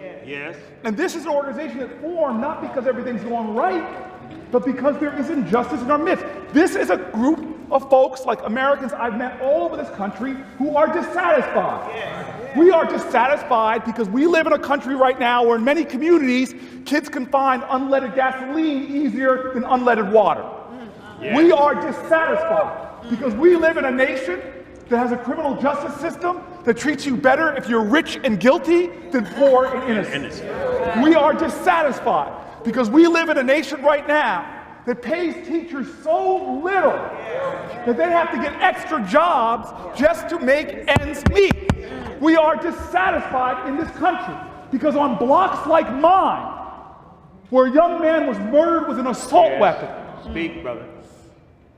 we are dissatisfied because we're not even doing the common sense things to make our communities safer that 90% of Americans agree we should do. We're dissatisfied because we have a nation right now where young brothers like Jamil Roberson, a security officer who subdued an assailant, was shot and killed. Like how many other of our young men and women? We're dissatisfied because there are millions of Americans, black and white and Latino, from all backgrounds who work full-time jobs every single day, but still are below the poverty line. We're dissatisfied in a nation that professes to favor freedom, but 1 out of every 3 incarcerated women on the planet Earth is right here in the United States of America. And over 80% of those women are survivors of sexual assault. Talk about the school to prison pipeline, which is real, but the sexual assault to prison pipeline is also real. Everything I just mentioned, and haven't even mentioned like massive voter suppression like we're seeing in the state of Georgia. Everything I mentioned was going on before this president was elected. And so what do we stand for? Why are we here? Not to talk about who we're against, but what we're for. This is a country that is not perfect. Our very founding, these incredible principles and ideals, those documents that elevated the greatest of American values, were also saturated with residues of bigotry and hate. Native Americans in our Declaration of Independence are referred to as savages. Blacks are fractions of human beings, women not mentioned at all. And so the great history of America isn't the absence of hate, isn't the absence of bigotry, isn't the absence of oppression. Those have been with us from the start. The great history of America is not folk here in Washington, but ordinary Americans making an extraordinary commitment to the cause of our country, fighting against those ills and fighting against those evils to make real on the promise of the country for more and more people. That's the story of America. And it didn't come from Washington. It came from organizers like you who came to Washington. It wasn't Strom Thurmond that woke up one day and said, you know what? It's about time those Negro people have some civil rights. No, it was black and brown folks, straight and gay folk, Catholic and Jewish folk, all kind of folks who made a coalition of urgency, who fought for the justice that we enjoy. Yes. And the problem right now, I'm sorry, as much as we want to make it about one individual in the White House, King said it more eloquently. What we have to repent for in this day and age is not just the vitriolic words and violent actions of the bad people, but the appalling silence and inaction of the good people. We have the people in this country we need to drive the changes that we have to demand. The question is, too many people are sitting on the sidelines. Too many people think democracy is a spectator sport. All the great changes of our history, from the suffrage movement to the labor movement, all the great changes have been made because the consciousness of our country has awoken and claim the rightful ideals that we profess when we pledge allegiance to that flag and say that we're going to be a nation of liberty and justice, not for some, for all. And that's where we are right now in America. The very American dream hangs in the balance yet again. This is a moral moment in our country. And everybody here has to make the decision. Will we begin to dilute our ideals as a nation as powerful interests get more and more powerful, and struggling Americans, working Americans, lose their opportunities, that the foundation of this country becomes quicksand, pulling people down into poverty, into hopelessness, into despair, as rates of opioid addiction go up, as rates of suicide go up, from farmers to people in communities. We are seeing signs that we are losing the very idea of the American dream. Well, I believe in the American dream, and I believe it's worth fighting for. And so I'm going to end with what you all already do. With what you all already do. With what Reverend Al lives every day. Some folk get it twisted. They forget the lessons, Reverend, from church. We all love our country. Don't let anybody use patriotism as a weapon against another Americans. We all love our country. But the question is, as they say in church, faith without works is dead. Y'all know what I'm talking about. Well, the civic faith that we have and the ideals we swear an oath to, those are being tested right now. It's not enough to put your hand over your heart and say, I pledge allegiance to the ideals of this country. You got to not just put your hand over your heart, but you got to extend your hand in service, reaching out to your fellow American. Even if they disagree with you politically, even if they disagree with you the way you pray, even if they disagree with your ideas, we're all one nation with one destiny. We need each other. And so I just end with a poem, because sometimes you got to go back to art. We know this from the movement. The songs and the poetry sustained us, awoken the moral imagination of a country to what's possible, and I still believe that we are a nation headed to the promised land. I still believe that we are a nation that can be a light unto other nations again. I still believe that there's nothing that's wrong with America that can't be solved by what's right with America. And so I call on the words of Langston Hughes, who basically said, swear the oath, not with your words, but with your deeds. He said, oh, let America be America again, the land that never has been yet, but yet must be, the land where everyone is free. The poor man, the Indian, the Negro, me.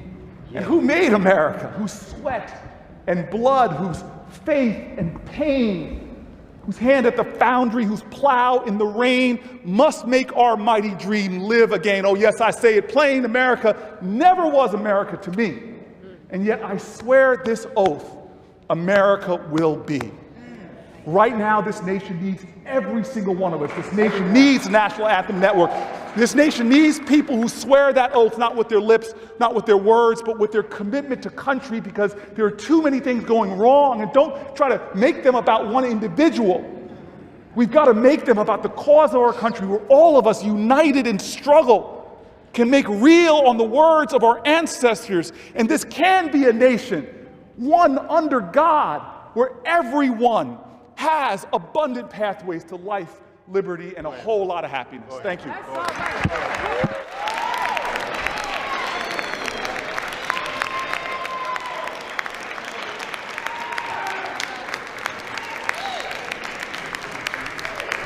Senator Cory Booker.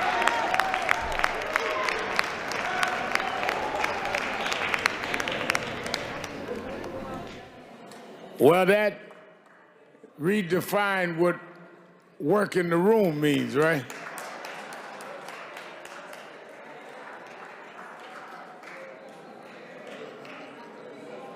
One of the states that has really been marred with voter suppression is the state of North Carolina. And one that we have been in and out of federal court dealing with the ways they've tried to undermine voters there. One that has stood up on that, as well as serves on the Committee on Education and Workforce, the Agriculture Committee, Small Business Committee, and was the founder of the first ever bipartisan HBCU caucus. From the 12th District in North Carolina, Congresswoman Alma Adams.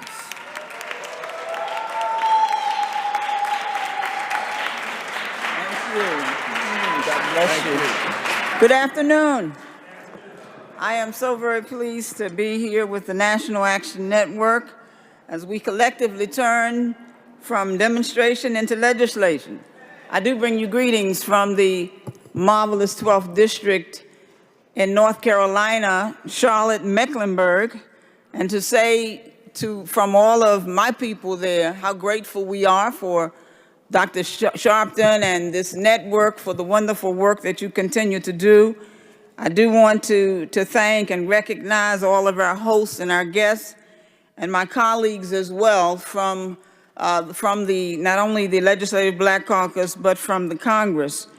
You know, you were reminded a little while ago that the Congressional Black Caucus is rightfully so considered and talked about and described as the conscience of the Congress. Well, I'm proud to be here today at the invitation of the National Action Network, the conscience of our nation. You know, we have a lot to discuss and a lot to get prepared for. We saw the results last Tuesday. That blue wave came in and knocked the hell out of that red wall. And for the first time, you know, since I've been in Washington, the Democratic Party in Congress will now be able to lead an agenda that promotes education as the key tool to achieving social economic mobility. We now have not only an opportunity, but a responsibility to increase access to a quality education, ensuring that neither race nor gender, nor religion, nor ethnicity, or sexual orientation, or citizenship, criminal record, nor circumstances of birth act as an impediment. You are not your circumstance. You know, one of my favorite quotes by the great W.E.B. Du Bois, who said of all of the civil rights for which the world has struggled and fought for more than 500 years, the right to learn is undoubtedly the most fundamental. And I love that quote because it first and foremost puts education in the context of a civil rights agenda.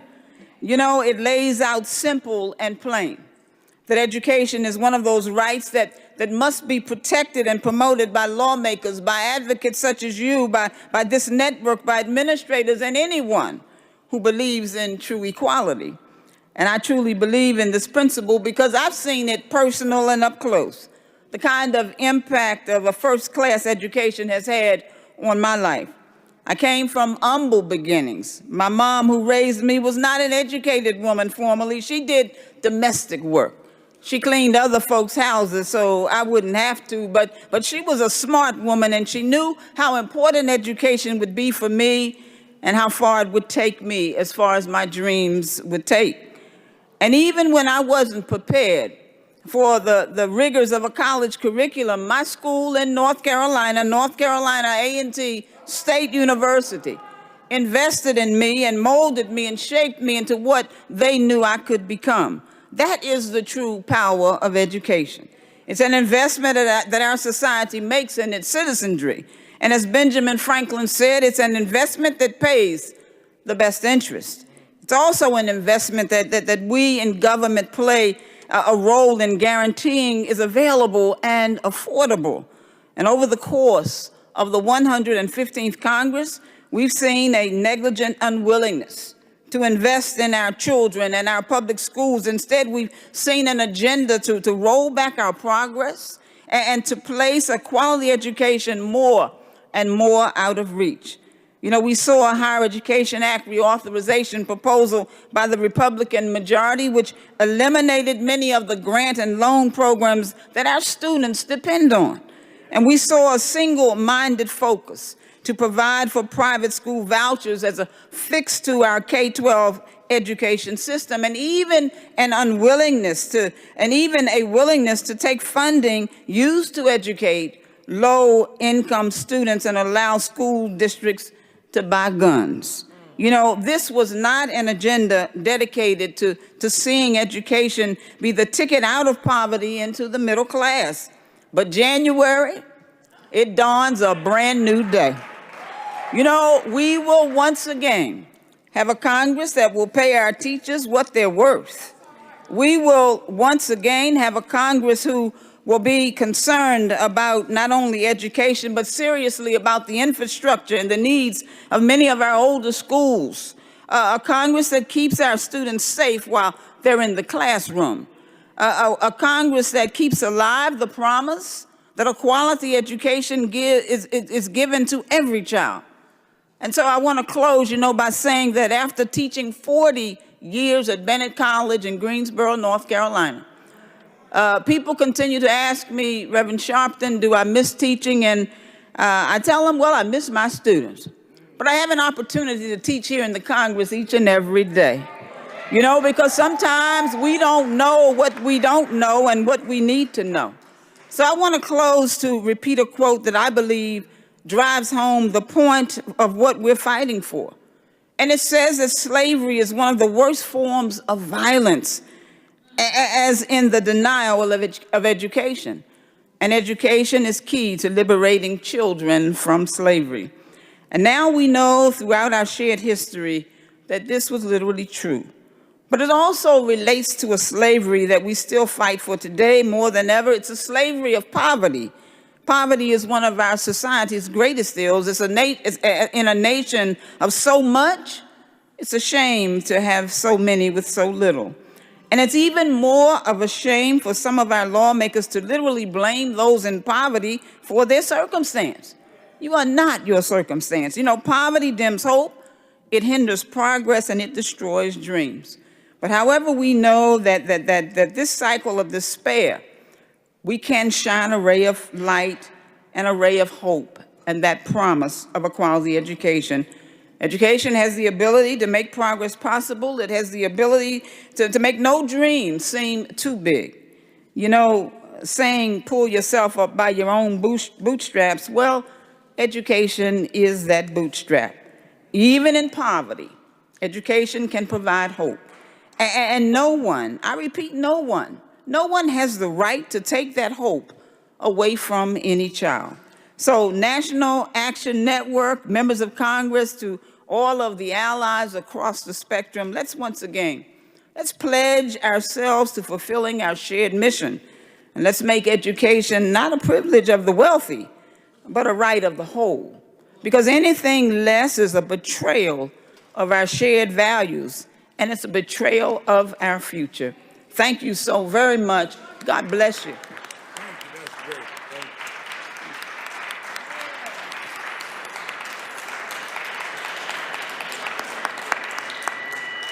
Congresswoman Alma Adams.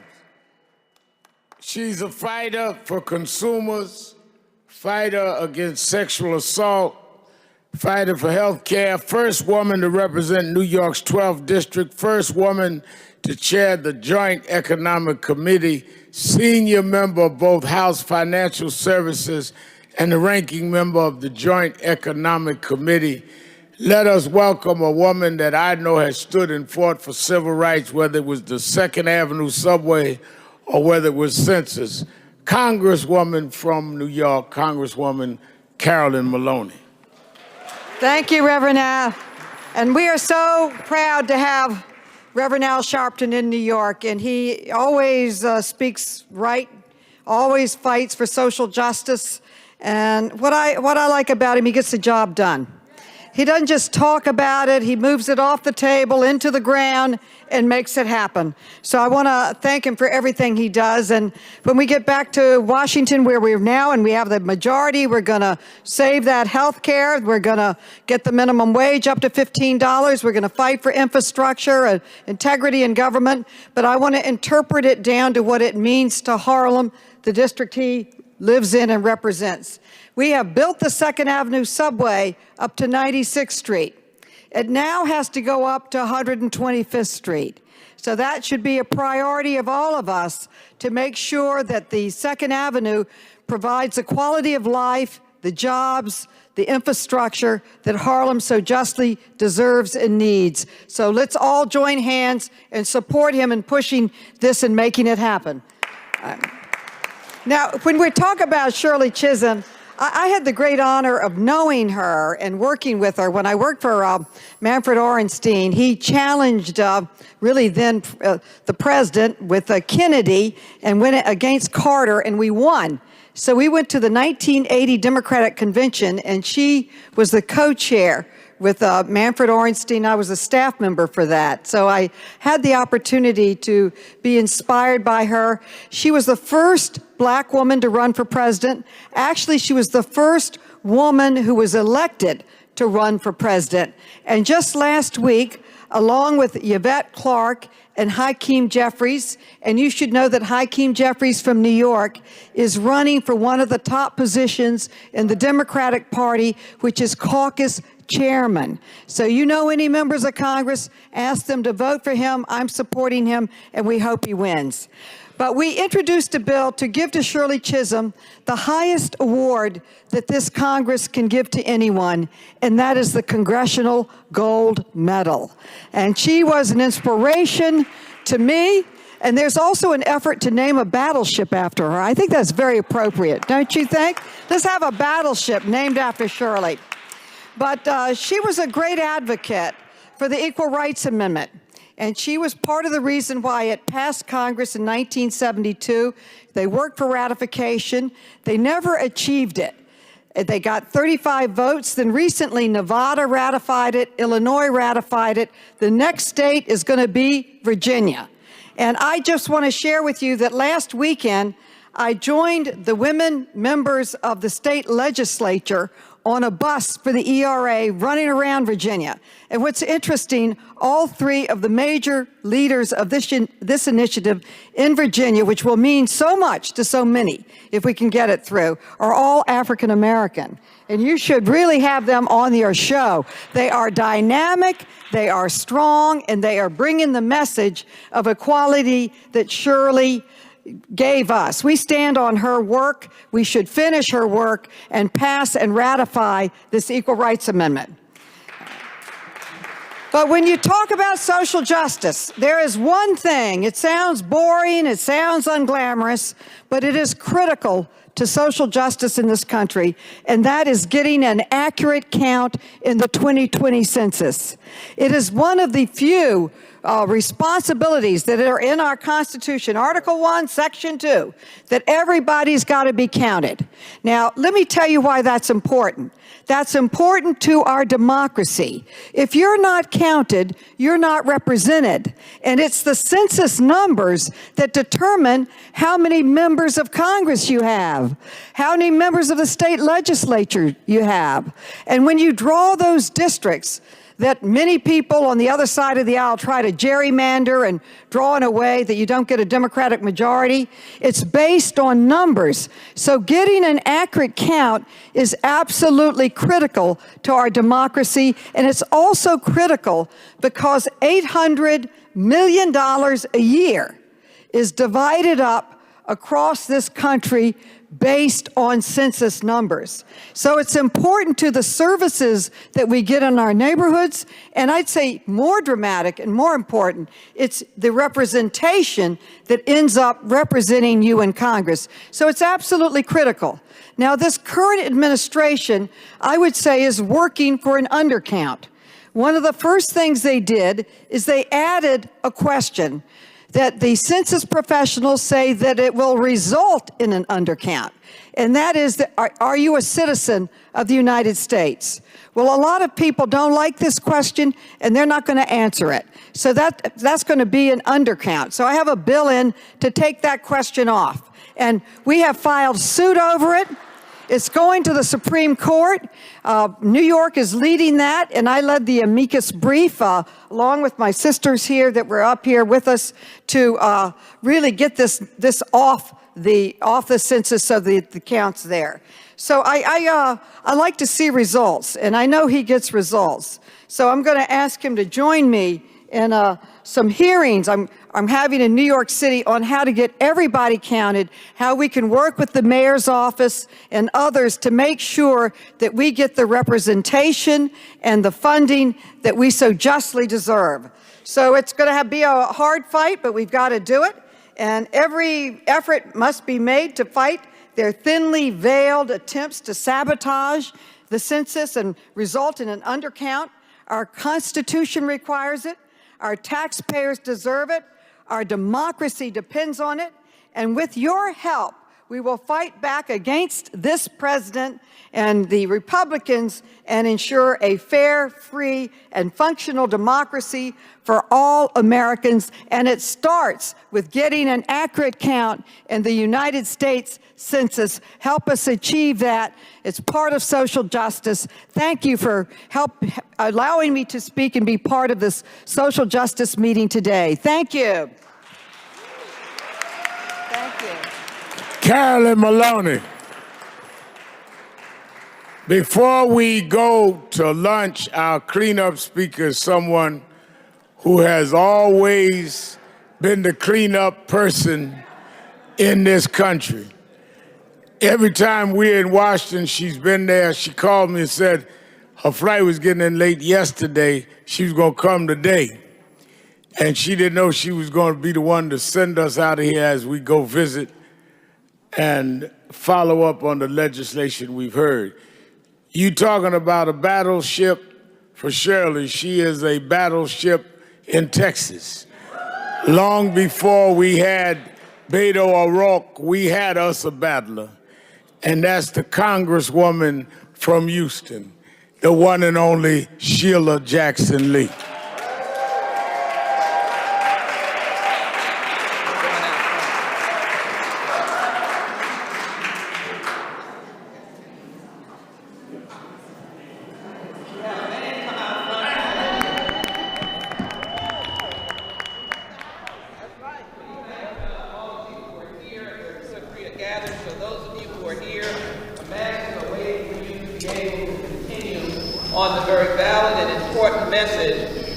My friend, the Reverend Al Sharpton, who I will describe, and he may not know, I'm one of his Saturday morning fans, I'm one of his radio fans, and I'm one of his MSNBC fans. And so I get a lot of knowledge.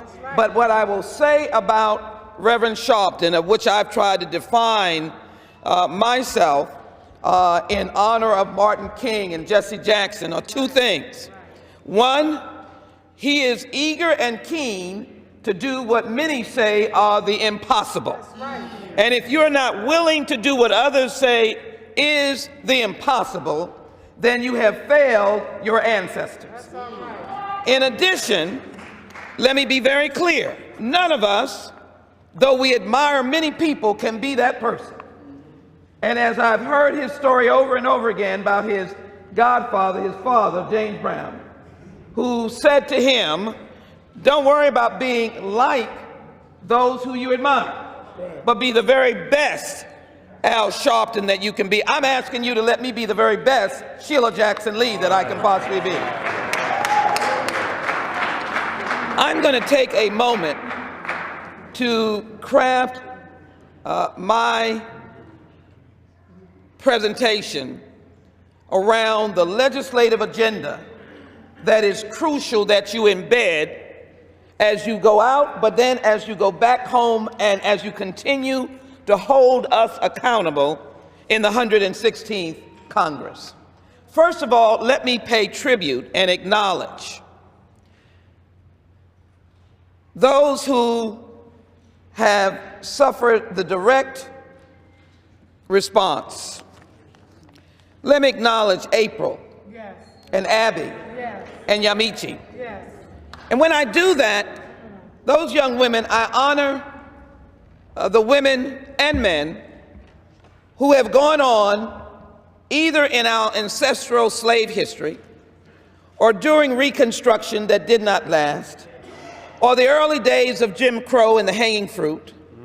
It is in tribute and recognition that so many died so that young women that I've just named could be in the highest places of the land, which would include the press office of the White House.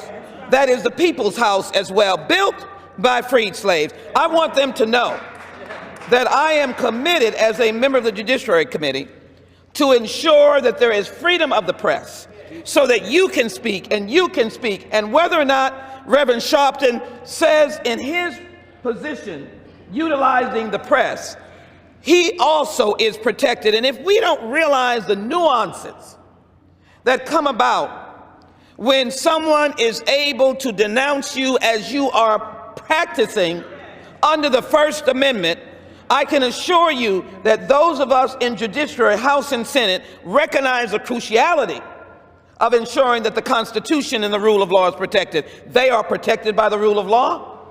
And though they are tough, there is no reason for me to be silent on my dismay and distaste for the back and forth of rejecting their intelligent questions, not stupid questions. So I give you that assignment. You are the arbiters and the carriers of the Constitution. Never let what has happened to us over this period ever deny us to be able to carry that Constitution and carry it as it belongs to us. We're in there. The 13th Amendment, 14th Amendment, 15th Amendment, First Amendment. We are in there. 6th Amendment, the right to a trial by jury of your peers. So that is your first assignment, that those who represent you, state, local, and federal, are adhering to the rule of law. And what happens when we are here complaining about actions between law enforcement and community, you can be assured the rule of law has been violated. The rule of law was violated when a security officer was shot. Yes. You see, we want to say a lot of different things, and we can say it. We know that there's racial profiling, but the rule of law, that means the person who shot that individual was not abiding by the rule of law. They were not in fear of their life. They did not bother to at least assess the situation. And so as a member of the Judiciary Committee, that is our responsibility, to have oversight on why these are happening and to correct it. That's how you hold us accountable. Yes. So I want to make sure that we do that. Then I want to be able to say that the Mueller investigation must go forward. Yes. That is the rule of law. Yes. I am not asking for any preference or bias. I think most of you have heard of Mr. Mueller, but in the time frame that he has received this appointment as head of this investigation, you have not heard from him. That is the appropriate role that Mr. Mueller is supposed to adhere to. If you go into history books, you probably didn't hear a lot from Leon Jaworski. You'd have to look and see who was that. You might have heard of Barbara Jordan and Charlie Rangel, not only because he represented you, but he was on the committee, 1974 impeachment committee. Those are the persons who speak, but the investigators do their work. And so to adhere to the rule of law, you need to be saying in offices, I know that you're supporting the completion of the Mueller report.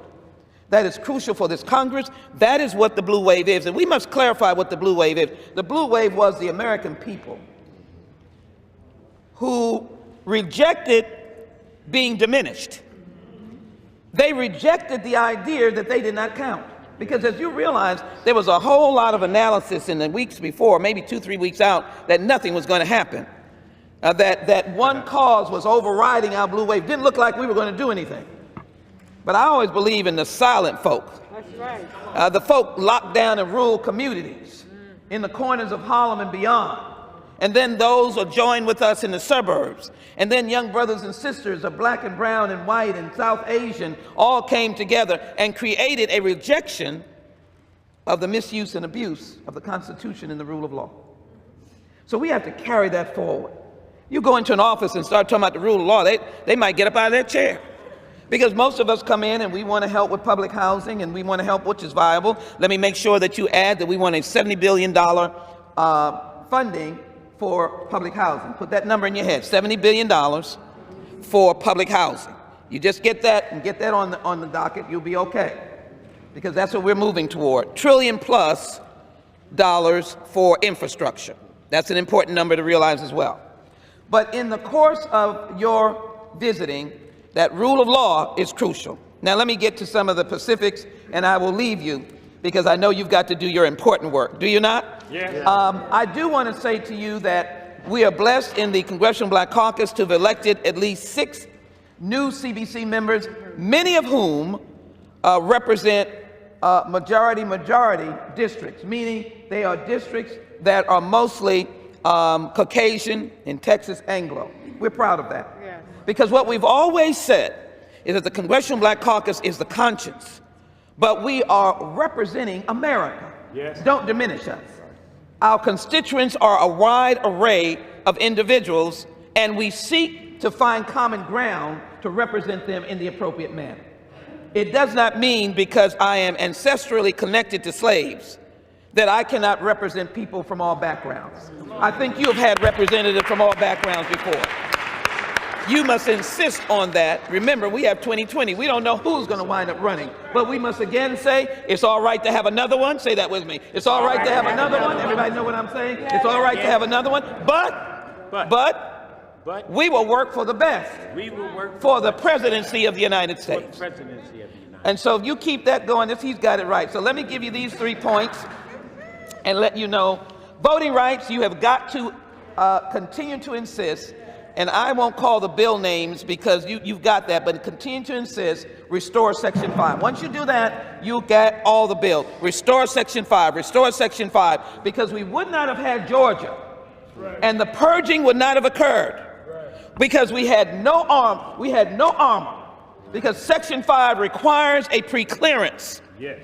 And so when Kemp decided to weed out, to dismantle, to insult, to eliminate your birthright by purging you off of a role of which you were on. And you know, in the faith community, is your name written there? That's important to us. Wonderful. And so that would not have happened if we had Section 5, which is preclearance, which lawyers would have gone in, and I can assure you the Justice Department, no matter who's in charge, could not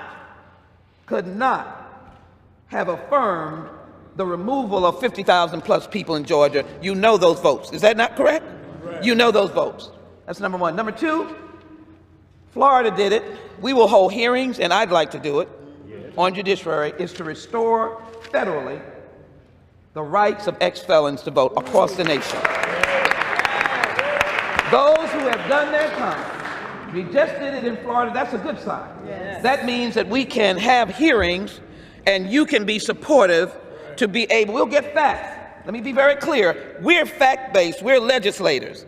Let anyone who's listening, they're talking, let it be very clear, hearings for people to come and testify on whether or not there is danger or whether or not there is empowerment. That's how we do our work. Let it be very clear. So the restoration of rights. Is that all right? Yes, sir. Then I want to reform the juvenile justice system. You all have been mighty about that. Yes. You know, when I start doing this, people say, well, you know, this state's got it. You don't need to do it. This state. We are the bully pulpit. I met Caleb's mother before she passed. I think you all know who I'm talking about. that was in Rikers Island, the young man that lost his life because he was in solitary confinement. We introduced the legislation when she was still alive, Reverend. Yes. And we want to eliminate, if anybody's even thinking about putting a juvenile in solitary confinement, we want it eliminated. Okay.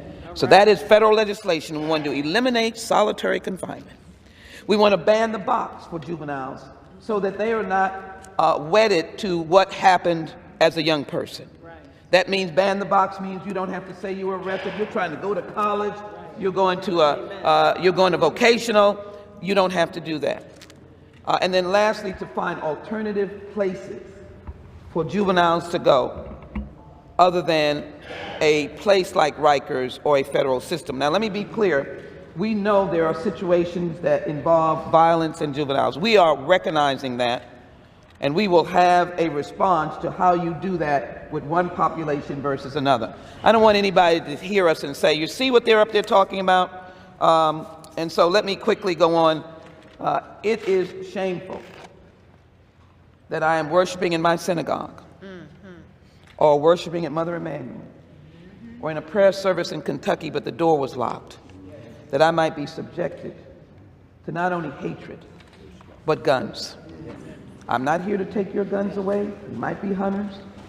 You might be doing it for sport. I'm here to protect the Second Amendment, but to realistically deal with the question of massive gun violence in this nation, including those innocent young people shot in California. We have got to be able to come together, and the numbers, the polling numbers, say that they are ready for us to be smart about guns and about automatics and bump stocks. So listen out for us. You can say rule of law and ask the question, do you want this bloodshed to continue? And help us bring up the 70% and 65% who are supporting across the nation dealing with this gun violence. So let me come to a close.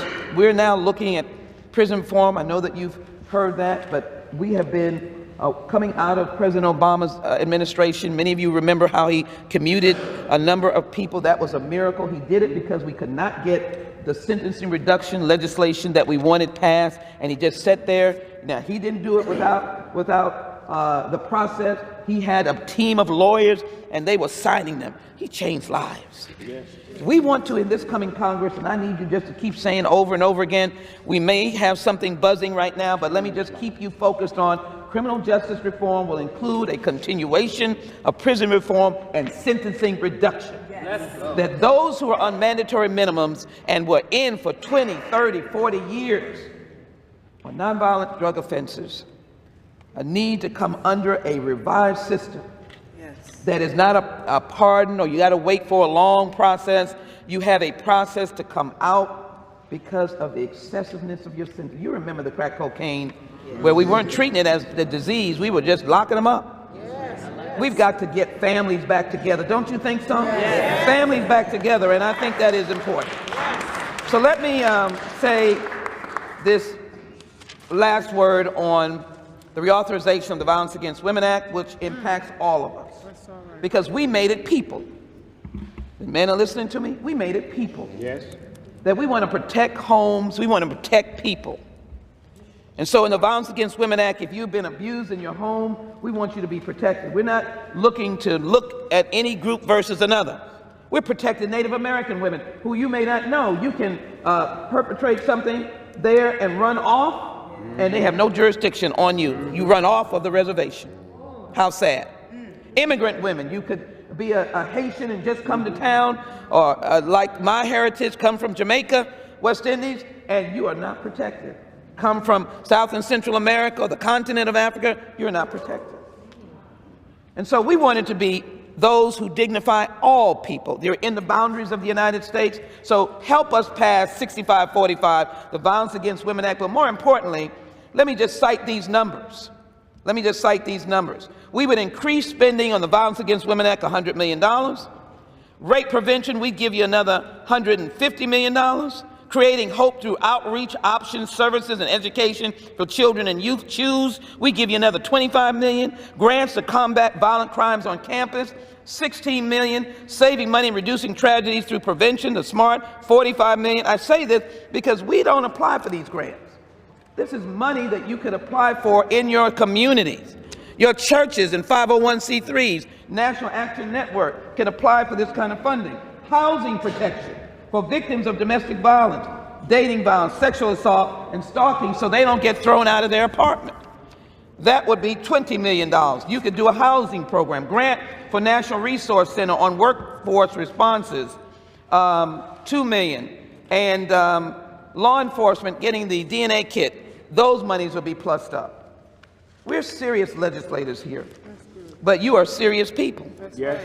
And so I'm standing before serious people to let you know that we expect to be held accountable, but we need to work 2 and 2 together to make sure that we can pass legislation that has an overwhelming impact on your lives. You voted, and we should now be in place to ensure that we protect health care and fight against any elimination that insurance would not cover pre-existing condition. Medicaid and Social Security, it sounds like a broken record, but it is important when others think it should not be passed. An infrastructure bill that will ensure that if you flood in Puerto Rico and Houston, you're treated the same, and places beyond.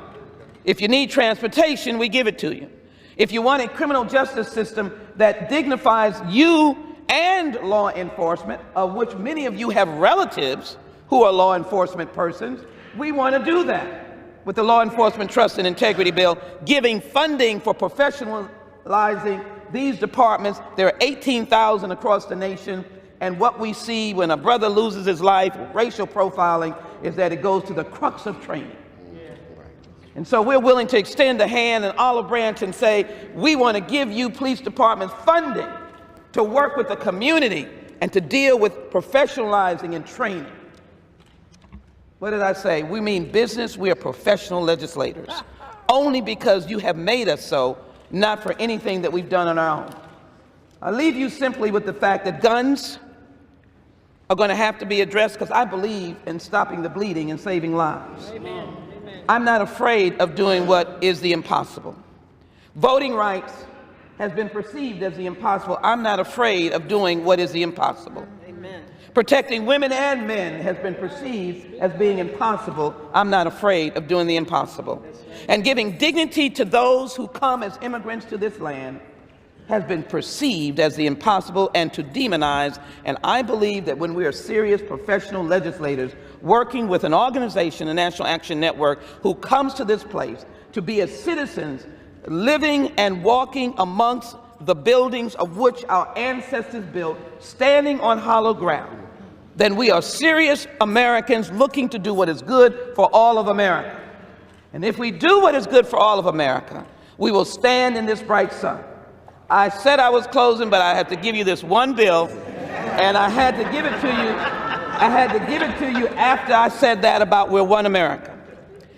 We had a bill that has been introduced over the years, H.R. 40. It was a young man that stopped me about it, and so I want to say that I am proud to take up that bill now. It is a bill that addresses the word reparation. Whenever we have used that word, people have failed to hear what we're saying, Reverend Sharpton. They immediately begin to say that we're on the non-professional side of legislating. But let me explain, and I would not put the Reverend on the spot, but I would love to hold a hearing in New York on H.R. 40. H.R. 40 is a commission. A commission. Do we need facts? Yes. Do we need to understand what happened in slavery and the aftermath? What was the economic engine that was invested by all of us and our ancestors, no matter whether you came from different places, you wound up here now? It is a historical effort to be able to work through many of the questions that have been raised. I believe that America will be a better land when all of us who have come from different places, whether you are the Polish who are trying to understand your history, whether you are people who came because of fleeing the Holocaust, whether or not you have fled the murderous conditions of South and Central America, or whether or not you have fled oppression and have come from warring communities in the Mideast and Syria, sometimes on the continent. You need to come, and in Europe during World War I and II, we need to understand our history. And so I leave you with the idea that no one should shame anyone on the basis of wanting to ask the question of how we can be better in this nation. For this nation is looked upon as that shining nation on the hill. And you must hold us accountable in this hallowed place where we are entrusted to pass laws that will make America better. You are obviously my bosses across the nation, and my commitment to you is that if you allow me to be Sheila Jackson Lee, we will in fact do the job of the American people, regardless of their region, regardless of their race and ethnicity and religion, regardless of their opposition or support. We will do what is best for America. Thank you all very much. God bless all of you. God bless the United States of America. Thank you. Sheila Jackson Lee, let me say this. We're all going to lunch. Then you have your assignments for visits. Stop at the front desk in the lobby. You heard a lot today as you did yesterday. Now let's go and do the visits and make it happen. And that is why we're here. Let me say also, I want to do something special here in the Senate office building. And that is, for many years now, we have been blessed to have one that has been faithful and loyal to building the brand of this organization. And today is her birthday, Rachel Nordlinger. And we want, right here in the halls of the Senate, Congresswoman, to wish Rachel a happy birthday. Stand up, Rachel. Happy birthday to you. Happy birthday to you. Happy birthday, dear Rachel. Happy birthday.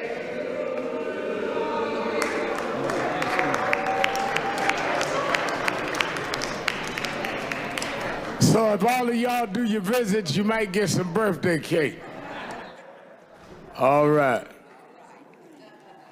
I'll call you about the hearing. Yeah, let's do that. I'd love to let me know. HR 40, yeah, I'd love it. All right.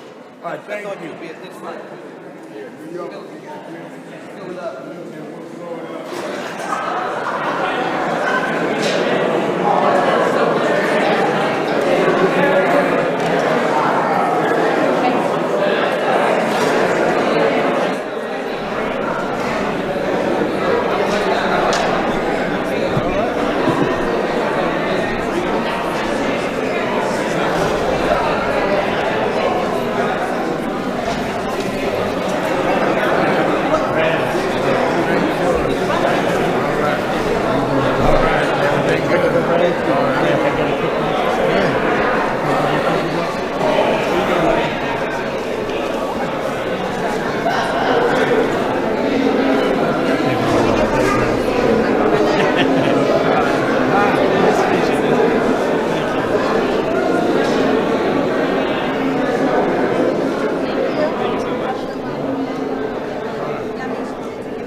Live Thursday on the C-SPAN network.